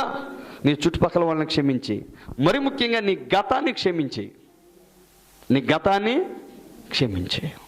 క్షమిద్దాం వద్దా? హల్లెలూయా. నీ గతంలో, నీ జీవితంలో ఎవరెవరు నీ ఎడల తప్పిదాలు చేశారో, అపరాధాలు చేశారో, నిన్ను ఎవరు బాధ పెట్టారో, హింసించారో, ప్రియమైన దేవుని బిడ్డ గుర్తుపెట్టుకో, ఇదిగో నా ఎడల ఎవరు తప్పిదించారు పత్తితోటి తాత ఒలిచేదాకా నేను మర్చిపోను, చచ్చే లోపు అన్ని చెల్లిస్తాను అనుకోవద్దు. దేవుడు కూడా అలాగే అనుకుంటే అసలు మనం భూమి మీదే ఉండవని మనం చేస్తున్నాం. హల్లెలూయా. మన దృష్టిలో మనం ఎలా ఉండకూడదు? నీతిమంతులుగా ఉండకూడదు. అసలు నీ జన్మ పాపం చాలుగా నేను నరకంలో వేయటానికి. కరం పాపంతో పని లేదు. నీ జన్మ పాపం చాలు నిన్ను నరకంలో వేయటానికి. కానీ నిన్ను నరకం నుండి తప్పించాడు ఆయన. తప్పించాడా? హల్లెలూయా. నీకు అన్ని ఆయన చట్టాలు తెలియజేశాడు, ఆయన యొక్క రూల్స్ తెలియజేశాడు, ఆయన న్యాయ విధులు తెలియజేశాడు, ఆయన ధర్మ విధులు తెలియజేశాడు. అన్నీ తెలియజేసి ఆయన ఏమంటున్నాడు తెలుసా? నేను నిన్ను క్షమించిన ప్రకారము నీవు కూడా ఇతరులను క్షమించేయి. హల్లెలూయా. యేసయ్యకి స్తోత్రం చెప్దామా? నీవు క్షమించిన తరువాత నీవు ప్రార్థన చేస్తేనే ఆ ప్రార్థన ప్రభువు చెవులకు చేరుతుందని మనవి చేస్తున్నా. హల్లెలూయా. నీవు క్షమించకుండా నీ మనసులో ఇంకా ఆ కాగితాలన్నీ ప్రామిసరీ నోట్లన్నిటిని కట్టగట్టి పక్కన పెట్టి అప్పుడప్పుడు వాటికి లామినేషన్ చేయించి, హల్లెలూయా, ఏమైనా చెదబట్టిద్దేమో, ఏమైనా పాడైపోతాయేమో, ఏమైనా చినిగిపోతాయేమో, వీటిని ఎల్లప్పుడూ తాజాగానే ఉంచాలని లామినేషన్ చేసి, పేపర్ లామినేషన్ సరిపోక ఫోటో లామినేషన్ చేసి అప్పుడప్పుడు వాటిని తీసి వాటిని చదువుతూ మా అత్తట్టుంది, ఏయ్ మా ఆయన ఎట్టన్నాడు, నా కోడలు ఎట్టుంది, నేను పగ తీర్చుకోవాలి. పైనుంచి దేవుడు చూస్తాడు, రైట్? హల్లెలూయా. తీర్చుకో. మరి నేను తీర్చుకుంటే నీ పరిస్థితి ఏంటి? నేను తీర్చుకుంటే నీ పరిస్థితి ఏంటి? గుర్తుపెట్టుకో. ప్రార్థన చేయటానికి వచ్చే భక్తులకు, యోధులకు ఒకటే మనవి చేస్తున్నా, మన జీవితంలో ఏముండాలి? వినపట్లేదు, భక్తులు చెప్తారా? హల్లెలూయా. అర్థమవుతుందా? క్షమించేద్దాం, మనస్ఫూర్తిగా క్షమించేద్దాం. క్షమించేద్దామా? ప్రతి ఒక్కరిని క్షమించేద్దాం, గతాన్ని క్షమించేద్దాం. నా బ్రతుకెట్ట అయిపోయింది, నా దేవుడు నన్ను ఇదిగో నేను చిన్నప్పటి నుంచి ఇప్పటి వరకు ఇన్ని కష్టాలు పడేలా చేశాడు, ఇన్ని బాధలు పడేలా చేశాడు, నా జీవితం అందరిలాగా సాఫీగా లేదు, సజావుగా లేదు, నా జీవితంలో నేను అనుకున్నవి నాకు లభించలేదు, ఇదిగో నాకు ఇన్ని అవమానాలు జరిగాయి, నా దేవుడే నా పక్షాన ఉంటే నాకు ఇన్ని అవమానాలు ఎందుకు, నాకెందుకు ఇన్ని కష్టాలు, నాకెందుకు ఇన్ని కన్నీళ్ళు, అందరికంటే నా జీవితం భిన్నంగా ఉంది. రైట్? ఒకటే గుర్తుపెట్టుకో ప్రియమైన దేవుని బిడ్డారా, కష్టం అనేది అందరికీ ఒకటే. కష్టం అనేది అందరికీ ఒకటే. సమస్యలు అనేవి అందరికీ ఒకటే. కానీ సమస్యలలో ఒక్కొక్కరికి ఒక్కొక్క సమస్య పెడతాడు. అవునా? కష్టాలు ఒక్కొక్కరికి ఒక్కొక్క కష్టం పెడతాడు, ఇబ్బందుల్లో ఒక్కొక్కరికి ఒక్కొక్క ఇబ్బంది. కానీ ఎవరి జీవిత చరిత్రలో పుస్తకాలుగా రాయబడవు కాబట్టి మనకు అన్నీ తెలుసుకునే అవకాశం ఉండదు. హల్లెలూయా. మనం చూస్తున్నవన్నీ కూడా మనం అనుకున్నట్టుగా ఉండవు. ఉదాహరణగా నన్నే చూశారు అనుకోండి, ఆయనకి ఏం కష్టాలే అంటారు, అంతేనా? పోనీ మేడం గారిని చూసామనుకోండి, వడ్డించిన విస్తరే ఆమెకేం కష్టాలు అని అనుకుంటారు సహజంగా. హల్లెలూయా. ఎవరికి ఉండే కష్టాలు వారికి ఉంటే. ఏ చెట్టుకి అంత గాలి. హల్లెలూయా. కాబట్టి పై రూపాన్ని చూసి వాళ్ళకేం కష్టాలండి, దేవుడు వాళ్ళని బీభత్సంగా దీవించేశాడు, చెలరేగిపోయి బతికిపోతున్నా అలా అనుకోవద్దు. అర్థమవుతుందా? ఎవరికి ఉండేవి వాళ్ళకు ఉంటాయి, ఎవరికి ఉండే కష్టం వాళ్ళకు ఉంటుంది. మనం మిగతా వాళ్ళ జీవిత చరిత్రలు చదవకుండా మన జీవిత చరిత్ర మనం చదువుకుంటే చక్కగా పరలోక రాజ్యాన్ని చేస్తాం. హల్లెలూయా. ముగించనా? ఇంకొచ్చేపు చెప్పనా? హల్లెలూయా. ప్రేమ దేవుని బిడ్డలారా, ప్రార్థన చాలా ప్రాముఖ్యమైంది. ఒకటే గుర్తుపెట్టుకోండి, ఒక్కసారి ఆ పరలోక ప్రార్థన అని చెప్తారు కదా భక్తులు, దాన్ని ఒకసారి ధ్యానం చేద్దాం. పరలోకమందున్న మా తండ్రి, నీ నామము పరిశుద్ధపరచబడుగాక. ఇదేంటండి ఆయన నామం పరిశుద్ధపరచబడటం ఏంటి? హల్లowed బి దై నేమ్. నీ నామము పరిశుద్ధపరచబడును గాక. ఆయన నామమే పరిశుద్ధ నామం కదా, ఆయన నామం ఇంకా పరిశుద్ధపరచబడటం ఏంటి? కామెడీ కాకపోతే, అవునా కదండి? హల్లెలూయా. అంటే ప్రభువా, నీ నామము అపవిత్రపరచబడకుండునట్లుగా, నీ నామము అపవిత్రపరచబడకుండునట్లుగా మేము చూసే భాగ్యాన్ని మాకు దయచేయి. అది దాని అర్థం. హల్లెలూయా. ఎందుకంటే ఇంగ్లీష్లో మళ్ళీ అది గ్రామర్ లెసన్ అయిపోద్ది. యాక్టివ్ వాయిస్, ప్యాసివ్ వాయిస్ అని ఉన్నాయి. మాస్టర్ నవ్వేస్తున్నారు. హల్లెలూయా. ఎందుకంటే ఇప్పుడు అవన్నీ ఎందుకు టైం వేస్ట్ ఇప్పుడు. సరే రైట్, ఇందులోకి వద్దాం. నీ నామము పరిశుద్ధపరచబడును గాక అంటే ఇతను నేరుగా దేవుడు చెప్పట్లా, అరే నా నామాన్ని మీరు పరిశుద్ధంగా ఉంచండి అని చెప్తే ఇవ్వగొడవలేదు. హల్లెలూయా. అంటే నా నామం అపవిత్రపరచబడకూడదు, అన్యుల్లో దూషణ పాలు కాకూడదు.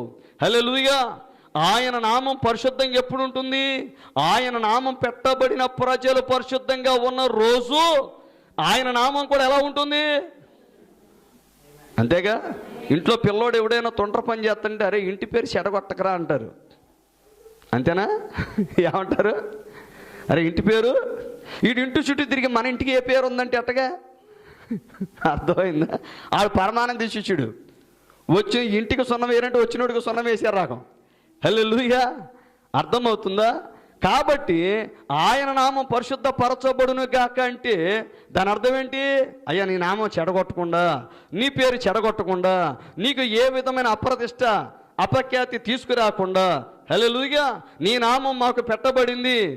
ఆయన నామం ఏంటి? క్రీస్తు. మరి ఆ నామం పెడితే మనం ఏమయ్యాం? క్రైస్తవులు అయ్యామా? హల్లెలూయా. మనం బ్యాప్టిస్టా, పెంతెకోస్తా, సిఎస్ఐయా? ఆ పేరు చెప్తే పూనకం వచ్చేద్ది చాలామందికి. హల్లెలూయా. అప్పుడు దాని అర్థం ఏంటో తెలుసా? అది దేవదూషణకరమైన నామం పట్ల వీళ్ళకి ఇంకా మక్కువ ఉంది. హల్లెలూయా. మీరేంటి? మేము సిఎస్ఐ, మీరేంటి? మేము బ్యాప్టిస్ట్, మీరేంటి? మేము ప్రెస్బిటేరియన్. ప్రవక్త వాటిని ఆ మాటలు ఎక్కడ బలిగితే నన్ను చంపేస్తారు ఇక్కడ. హల్లెలూయా. ఆ రాళ్ళిచ్చి కొట్టినా ఆశ్చర్యపోవాల్సిన పని లేదు. అవి దేవదూషణకరమైన నామాలు. ఎందుకంటే దేవుడు ఇప్పుడు అట్ల తది రోజు పెళ్ళికి అబ్బాయి ఆడపిల్లల్ని మీ ఆయన పేరేంటని అడుగుతారు.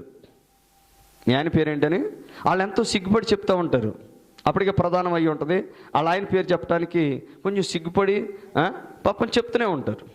ఇప్పుడు ఈరోజు పెళ్ళైన ఆవిడని కూడా మీ ఆయన పేరు ఏంటని అడిగితే పక్కింటోడి పేరు చెప్తే ఎట్లా ఉంటుంది? వాళ్ళ ఆయన ఏం చేస్తాడు? నెత్తి మీద బండేస్తాడు. హల్లెలూయా. అవునా కదా? ఇప్పుడు దేవుడు నువ్వు నా పేరు పెట్టుకున్నావా లేదా అని అడిగితే వీళ్ళేం చెప్తున్నారు? చెప్పాలి. ఇప్పుడు క్రైస్తవులు అన్న పేరు చెప్తే వీళ్ళకి అభిషేకం రాదు, పూనకం రాదు. వదిలిపెట్టి వచ్చిన సంఘ పేరు చెప్తే చాలు పూనకం వచ్చేద్ది. హల్లెలూయా. అంటే ఇంకా దాంతో ఏ సంబంధం పోలా? బొడ్డుతాడు సంబంధం పోలా. ఏం పోలా? బొడ్డుతాడు సంబంధం. హల్లెలూయా. పుట్టిన తర్వాత ఏం చేయాలి? బొడ్డుతాడు కోసేయాలా? అలానే ముంచి తిరుగుతుంటే ఎట్టుకుని తిరుగుతుంటే ఎట్లుంటుంది?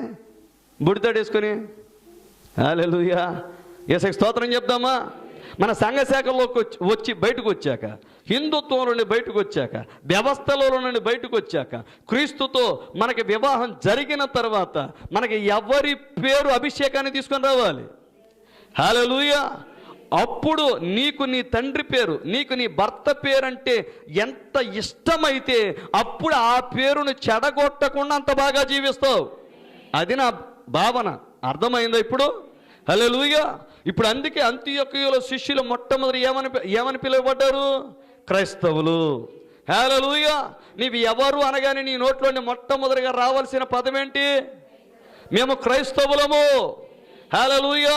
క్రీస్తును ధరించుకున్నవారు, పరిశుద్ధాత్మ చేత నింపబడిన వారు. అంతేగాని వదిలిపెట్టి వచ్చింది కనబడగానే ఒక్కసారి నీకు పూనకం పట్టింది అనుకో అంటే ఇంకా లోపలోడు సావలా. హల్లెలూయా. మా సిఎస్ఐ, మా బాప్టిస్టు, మా పెంతెకోస్తు, మా ప్రెస్బిటేరియన్ ఊగుతున్నావు అని అర్థం ఏంటి? లోపల ఇంకాడు ఉన్నాడా లేదా? ఇప్పుడు లోపల ఒకడిని పెట్టుకొని మళ్ళీ పక్కన ఇక అర్థం చేసుకోండి. హల్లెలూయా. నా పెదవులతో చింపబలదు. అర్థమవుతుందా? రైట్. ఆయన నామం పరిశుద్ధపరచబడును గాక, నీ రాజ్యము వచ్చుగాక. ఇప్పుడు ఈ రాజ్యం ఎవరిలోకి రావాలి? ఆయన రాజ్యం అంటే ఏంటి? పరిశుద్ధాత్ముడు నీ లోపలికి రావటమే, నీలోనికి ప్రవేశించడమే ఆయన రాజ్యం. నీలోనికి రావటం. రాజు ఎక్కడుంటే రాజ్యం అక్కడ ఉంటుంది. హల్లెలూయా. ఆ రాజు పరలోక రాజ్యంలో ఉన్నాడు. ఇప్పుడు ఇక్కడ రాజ్యం ఉందంటే నమ్ముతారా? చెప్పాలి. నువ్వు ఎక్కడుంటే నీ ఇల్లు అక్కడే, అంతే కదా? హల్లెలూయా. ఇప్పుడు రాజు ఎక్కడుంటే రాజ్యం అక్కడ.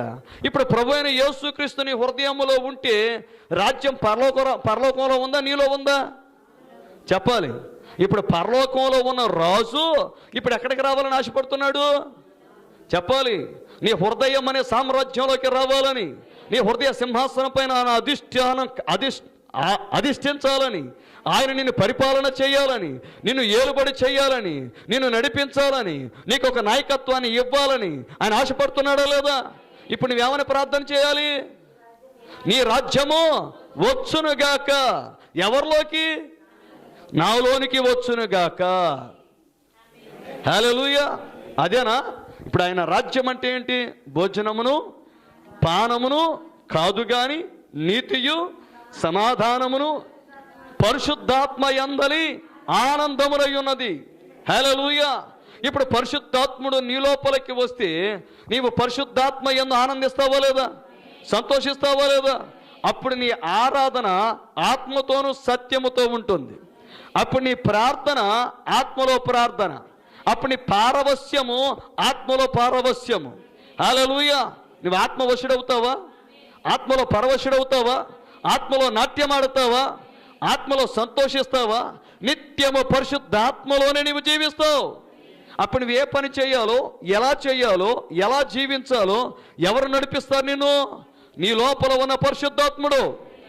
ఒక్కరోజు నీవు మరణిస్తే, హల్లెలూయా, క్రీస్తును మృతులలో నుండి ఎవరు పునరుద్ధానుడిగా లేపాడో, ఏ ఆత్మ పునరుద్ధానుడిగా లేపిందో, హల్లెలూయా, అదే ఆత్మ నీలో నివసిస్తే, నీవు మరణిస్తే, హల్లెలూయా, మరణములో నుండి, మృతులలో నుండి, సమాధిలో నుండి, పాతాళములో నుండి నిన్ను లేపగలిగేవాడు పరిశుద్ధాత్ముడు. హల్లెలూయా. అందుకే పరిశుద్ధాత్మకు అంత ప్రాధాన్యత ఉంది. నమ్ముతున్నారా? హల్లెలూయా. మరి ఈ పరిశుద్ధాత్మను మనం పొందుకోవాలంటే ఏం చేయాలి? ప్రార్థన. ప్రార్థన. హల్లెలూయా. అందుకే శిష్యులతో ఆయన అంటున్నాడు, మీరు మేడ గదిలోకి వెళ్ళండి, ప్రార్థన చేయండి. ప్రార్థన చేస్తే పరిశుద్ధాత్ముడు వస్తాడు. పరిశుద్ధాత్ముడు వస్తే మీరు ఎవరి యొద్ద నిలవబడినా, ఎవరి సన్నిధిలో నిలవబడినా ఏం మాట్లాడాలో మీరు దాని గురించి టెన్షన్ పడాల్సిన పని లేదు. నా ఆత్మ ఆ గడియలోనే మీకు అనుగ్రహిస్తాడు. హల్లెలూయా. అనుగ్రహిస్తాడా? ఎప్పుడు? పరిశుద్ధాత్ముడు లోపల ఉంటే. అవునా కదా? హల్లెలూయా. మీ దగ్గరికి ఎవరైనా కొత్త వ్యక్తి వచ్చారు, వర్తమానాన్ని వాళ్ళకి పరిచయం చేయాలి. మీరు ఎవరిపైన ఆధారపడాలి? పరిశుద్ధాత్మ పైన ఆధారపడితే ఆ పరిశుద్ధాత్ముడు ఆ గడియలోనే మీకు అనుగ్రహిస్తాడు. ఆమేన్. ఆ గడియలో మీకు అనుగ్రహించినప్పుడు మీకు తెలీదు, లోపల వాడు మాట్లాడతాడు. లోపల వ్యక్తి మాట్లాడుతుంటే, హల్లెలూయా, స్టెఫనును ఏ ఆత్మ కూడా ఎదిరించలేకపోయినట్లుగా, అవునా, స్టెఫనును నడిపించుచున్న ఆత్మను ఎవ్వరు ఎదిరించలేకపోయారు. ఎందుకని? ఇప్పుడు స్టెఫన్లో ఎవరున్నారు? పరిశుద్ధాత్ముడు. దేవుడిని ఎవరు ఎదిరించగలరు? హల్లెలూయా. కాబట్టి ఆత్మచేత నింపబడదాం. ఆత్మచేత నింపబడాలంటే ఏం చేయాలి? ప్రార్థన చేయాలి. అవునా? నీ ప్రార్థన వల్లే దేవుని రాజ్యం నీలోనికి వస్తుంది. వస్తుందా? ఉపవాస ప్రార్థన వల్ల పరిశుద్ధాత్ముడు ఎవరిలోనికి వస్తాడు? మనలోనికి వస్తాడు. అప్పుడు ఆయన రాజ్యం మనలోనికి వస్తే మన భుజముల పైన ఎవరి భారం ఉంటుంది? రాజ్యభారం ఉంటుంది. ఉంటుందా? ఇప్పుడు రాజ్యం లోపల ఉంటే రాజ్యభారం భుజాలపైన ఉంటుందా ఉండదా? చెప్పాలి. రాజ్యం బయట ఉందంటే రాజ్యభారం భుజాలపై ఉండదు. రాజ్యం లోపల ఉంటే రాజ్యభారం భుజాలు. ఇప్పుడు ఆయన భుజాలు ఎవరో? నువ్వేగా. హల్లెలూయా. రైట్.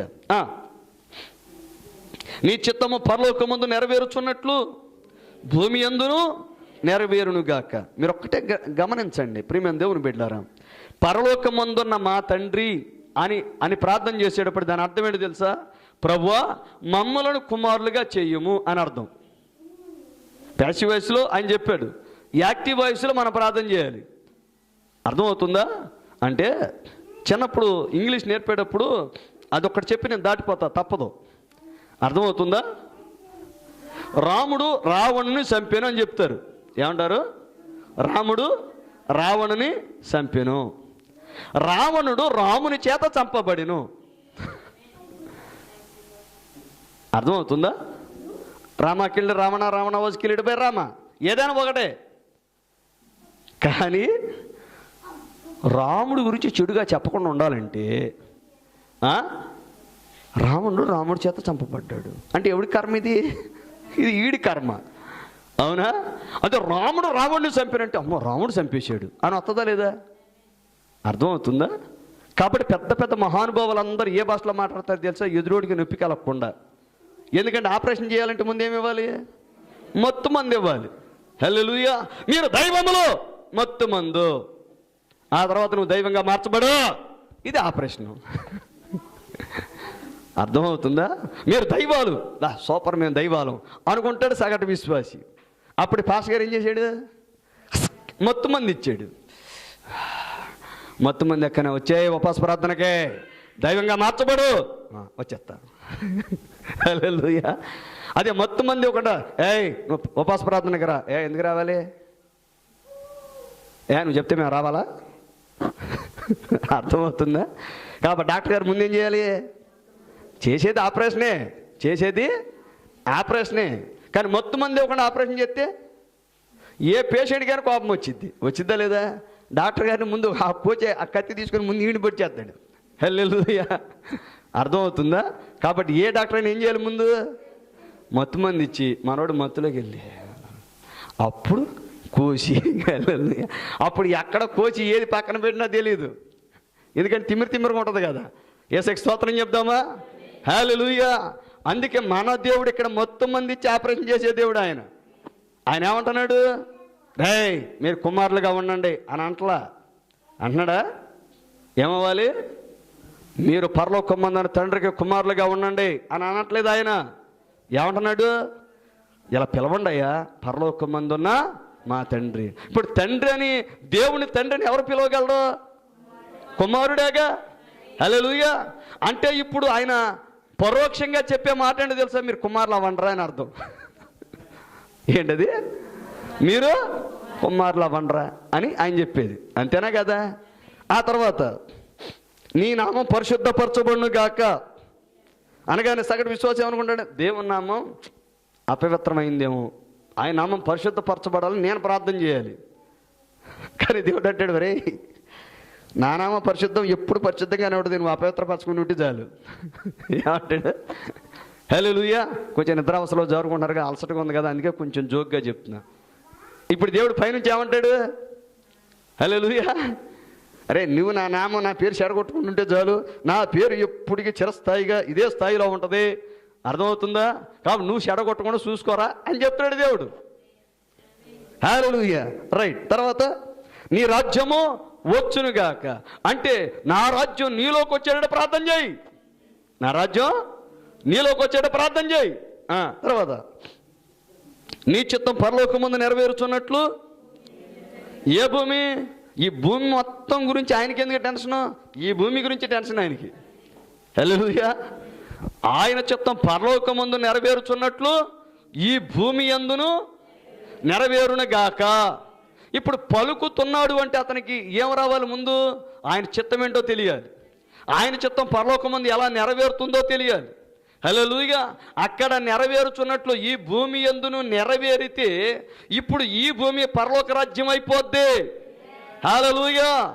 అవునా కదా?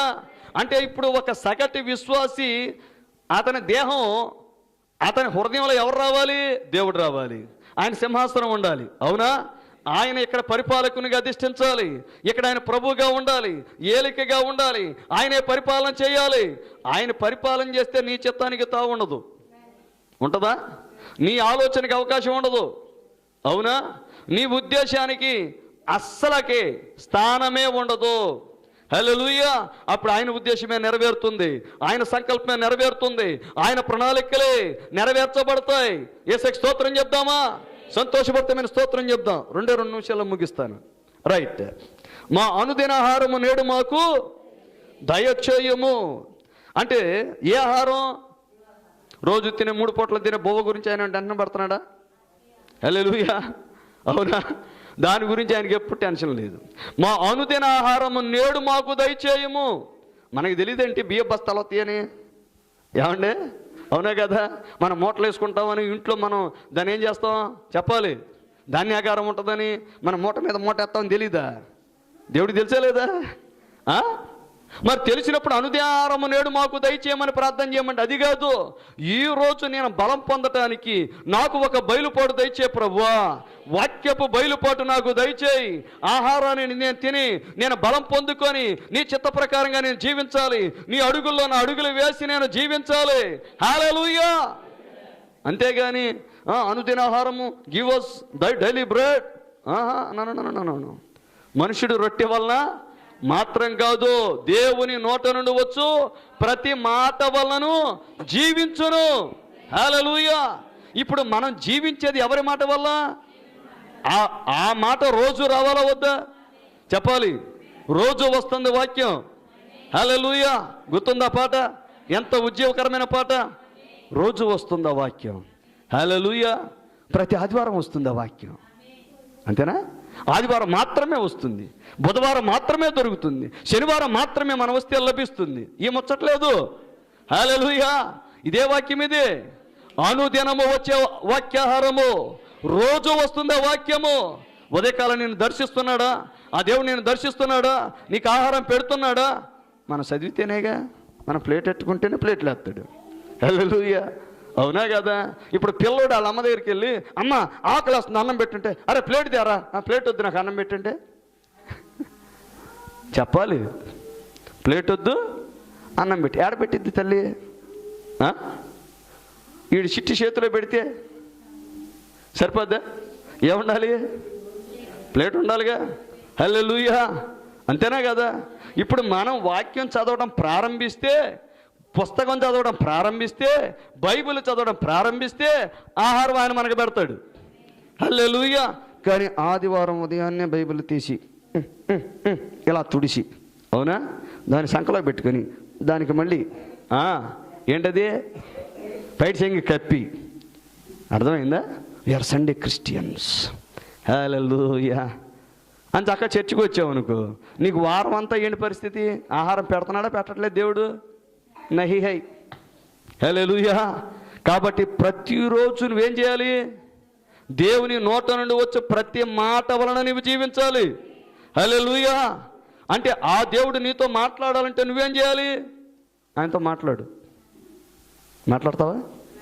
మీ ఆయన మాట్లాడకపోతే మీ ఆయన వెనక తిరగవు. నువ్వు మాతో మాట్లాడతావా లేదా అని తిరగవా? హల్లెలూయా. మీ ఆయన వెనకైతే తిరుగుతావు, కానీ ఆ దేవుడు వెనకాల తిరగాలంటే చేద్దాంలే ప్రార్థన. అవునా కదా? భార్య మాట్లాడకపోతే భర్తగా ఒక్కరోజు సరిగా మాట్లాడకపోతే పిచ్చికిపోద్ది. అవునా కదా? వాళ్ళ కొంచెం మూతి ఎట్ట ముడిచేతి, ఏంటమ్మా మూతి ఇన్నిసార్లు ముడిచేస్తున్నావు, నువ్వు ఎంత అందంగా ఉన్నావు తెలుసు, ఎంత మూతి ముడిచినా. అవునా కదా? నువ్వు చంద్రమామే. ఎక్కడ లేని వర్ణంలో వచ్చేస్తాయి లోపల నుండి. అప్పుడుదా కనపడదు అలా ఆవిడ చందమామని. ఎప్పుడైతే మూతి ముడిచిందో హల్లెలూయా, రంగు రుచి వాసన అన్నీ మారిపోయి 3 రోజెస్ కాదు 4 రోజెస్ కనపడతాయి అప్పుడు. అవునా కదా? భార్య అంటే అంత ప్రేమ, భర్త అంటే అంత ప్రేమ. నాకెవరున్నారయ్యా నువ్వు తప్ప, నాకెవరున్నారే నువ్వు తప్ప, నువ్వు మాట్లాడకపోతే ఎవరు మాట్లాడతారయ్యా? మరి దేవుని దగ్గర హల్లెలూయా, మరి దేవుని దగ్గర కూడా ఇంత గారాబం ఉండాలి వద్దా? ఒకళ్ళే చెప్పారు, ఇద్దరే చెప్పారు, అందరూ చెప్తారా? లేదు, వాళ్ళకి వయసు అయిపోయింది కాబట్టి వాళ్ళు చెప్తారులేండి, టెన్షన్ ఏం లేదు, మేము ఏదైనా చెప్తే మాకేమవుతుందని కాదుగా. ఆమేన్. యేసుకి స్తోత్రం చెప్దామా? సంఘానికి దేవునికి మధ్యలో అదే సంబంధం ఉండాలి. ప్రతిరోజు మనం ఆయనతో మాట్లాడాలి, ప్రతిరోజు ఆయన మనతో మాట్లాడాలి. ఆమేన్. నువ్వు ఆయనతో మాట్లాడు ఉదయాన్ని, రోజంతా ఆయన నీతో మాట్లాడతాడు, నీ పక్కన ఆయనతో ఉంటాడు. ఆయన నీతో ఉంటాడా? నేను నడిపిస్తాడా? రైట్, ఒక్క 2 నిమిషాలు ముగిస్తాను. మా రుణస్తులను మేము క్షమించి ఉన్న ప్రకారము మా రుణములు క్షమించుము. ఇప్పుడు ఒక వ్యక్తి దేవునితో ఏమని చెప్పాలి? మా ఎడల ఎవరైతే తప్పులు చేశారో ఆ తప్పులు మేము క్షమించి ఉన్న ప్రకారము మా తప్పులు కూడా క్షమించమని చెప్తే దేవుడు మనవాడిని ఎట్ట పెట్టి బిగించేశాడు. అర్థమైందా? హల్లెలూయా. అంటే మనతోనే చెప్పిస్తున్నాడు. మన ప్రార్థన మనోడితోనే చెప్పిస్తున్నాడు. ఆయన ఏమంటున్నాడు? అయ్యా, మేము ఇతరుల తప్పిదాలు క్షమిస్తే మా తప్పిదాలు క్షమించాలి, లేకపోతే వద్దులే అంటే అక్కడికి వెళ్ళాలి. ఇప్పుడు క్షమించకపోతే ఎక్కడికి వెళ్ళాలి? నరకానికి. హల్లెలూయా. ఇప్పుడు నేనే నరకానికి వెళ్తాను అని ఒక వ్యక్తి ఒప్పుకున్నాక ఇంక దేవుడు ఏం చేయగలడు? ఏం చేయగలడు దేవుడు? దేవుడి దగ్గరికి వెళ్ళి, అయ్యా నన్ను ఎందుకు నరకంలోకి వెళ్తున్నా? అరే, ఒకసారి నువ్వు చేసిన ప్రార్థన ఒకసారి జ్ఞాపకం తెచ్చుకో. బీభత్సంగా చేసావు ప్రార్థన ఒక రోజు. ఏమన్నావు తెలుసా? నేను క్షమించిన ప్రకారం క్షమించమన్నావు. నువ్వు క్షమించిన ప్రకారంగానే క్షమించా. నువ్వు క్షమించిన ప్రకారం నేను క్షమించా. మరి ఇక నువ్వు నా దగ్గరకు వచ్చి నన్ను నరకంలోకి ఎందుకు వేస్తున్నావు, పాతాళంలోకి ఎందుకు పంపుతున్నావు, నన్ను ఎందుకు శిక్ష వేస్తున్నావు? ఇలాంటి ముచ్చట ఆయన దగ్గర లేదు. ఎందుకంటే ఆయన ఎంత మేధావో తెలుసా మన దేవుడు. హల్లెలూయా.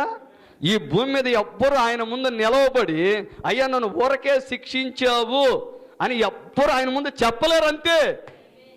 మనం పోయినసారి మీకు చెప్పే కదా, ఆయన భాష మాట్లాడితే మామూలు కూడా తట్టుకోలేం, మనం అర్థం చేసుకోవడానికి 1000 బుర్రలు సరిపోవు. హల్లెలూయా. నువ్వు రాజువా అన్నాడు ఒక ఆయన, నువ్వు అన్నట్టే అన్నాడు. ఏమన్నాడు ఆయన? నువ్వు అన్నట్టే, నువ్వు నన్ను రాజు అనుకుంటే రాజుని, నువ్వు ఎలా అనుకుంటే అలా, కాదంటే ఒకసారా, అవునంటే ఇంకొక బాధ. హల్లెలూయా. అవునా కదా? రాజు అన్నాడు అనుకో, యూదుల రాజా సిలువ ఏంట్రా అంటారు, ఎందుకంటే ఆల్రెడీ ఒక రాజు ఉన్నాడుగా అక్కడ. హల్లెలూయా. కాదంటే ఆయన రాజు కాదని బైబిల్లో రాయబడిద్ది. ఆయన రాజు కాకపోతే మరి మనం ఎందుకు ఆరాధన చేయటం? అంతే కదా? కాబట్టి నువ్వు అన్నట్టే. ఏమన్నాడు ఆయన?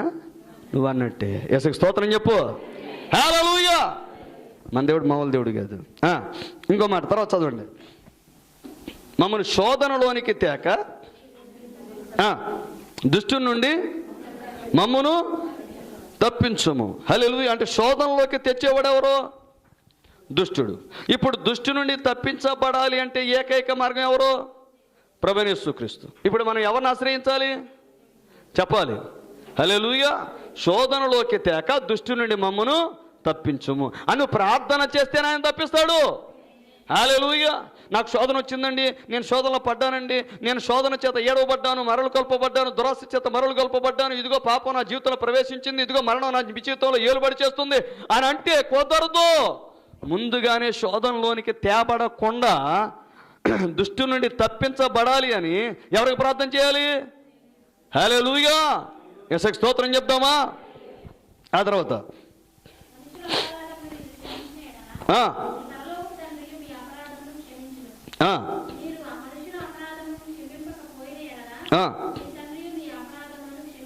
ఇక ఇంతకు మించిన ముచ్చట మన దగ్గర ఏం లేదు. హల్లెలూయా.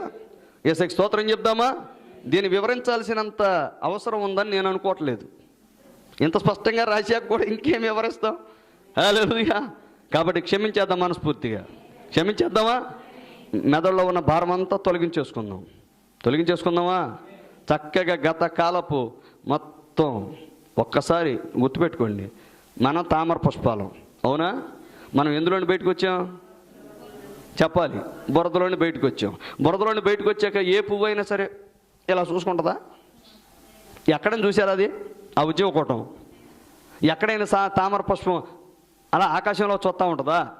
లేకపోతే అమ్మ ఈ బురదలోంచి వచ్చాను, అయ్యి బాబా ఇంకా బురదలోనే ఉన్నాను అని చూసుకుంటుందా? పోనీ ఎవరైనా వెళ్ళి అమ్మో తామర పువ్వా నువ్వు బురదలో ఉన్నావు అంటే ఏమంటుంది? చెప్పాలి. హల్లెలూయా. ఏమంటుంది? ఒకసారి ఇప్పుడు నేను వెళ్ళి మాట్లాడారా? ప్రకృతితో మాట్లాడిన అనుభవం ఉందా? హల్లెలూయా. అర్థమైందా? మనందరం బురదలోని బయటకు వచ్చాం. మరలా బురద వైపు చూడటానికి వీలు లేదు. పోనీ మనందరం లోకంలోనే ఉన్నావా లేదా? కానీ ఈ లోకం మనల్ని అంటకుండా ఉండాలంటే మనకి పరిశుద్ధాత్మనే పోతుండాలి. ఉందా? తామర పువ్వుకి నూనె పోతుందా? దానిపైన నీటి బిందు ఎత్తి అలా అటు ఇటు వెళ్తా ఉంటుంది అది. హల్లెలూయా. చూసారు ఎప్పుడన్నా? అది నిలబడదు. ఎందుకని? దానికి ఏముంది? ఆకులకి నూనె పోత. ఆ పోత పోసుకుందామా? హల్లెలూయా. అందుకే ఒక అద్భుతమైన మాట. యాకోబు దేవునితో పెనుగులాడుతుంటే దేవుడు యాకోబుని పట్టుకోలేకపోయాడు. ఎందుకని? ఆయన వండిన నూనె పూసేసుకున్నాడు. హల్లెలూయా. పరిశుద్ధాత్మ నూనె ఉంది, పట్టుకోలేకపోతున్నాడు, మనోడు జారిపోతున్నాడు. అందుకే అన్నాడు దేవునితో పోరాడి గెలిచాడు. దేవునితో పోరాడదామా? హల్లెలూయా. మనకి ఏదన్నా కంచిపట్టు చీరలు దొరకలేదు అనుకోండి, మీ ఆయనతో పోరాడరా మీరు? క్రిస్మస్ వస్తుందిగా, కిస్మిస్. హల్లెలూయా. అవునా కదా? న్యూ ఇయర్ వస్తుందా, నాకు ఇది కొని పెట్టవా, అది కొని పెట్టవా. ముందు ఈ గారాబం, ఆ తర్వాత రేంజ్ పెరిగిద్ది. కొంటావా కనవా, వాయిస్ మారిద్ది. హల్లెలూయా. అవునా కదా? ఇప్పుడు యాకోబు ఏం చేస్తున్నాడు? పోరాడి గెలుపొందుతున్నాడు. ప్రార్థనలో పోరాడదామా? యేసయ్య పాదాలు పట్టుకుందామా? ఆమేన్. లేచి నిలబడదాం. పరిశుద్ధులారా, ప్రభువుకి అప్పగించుకుందాం.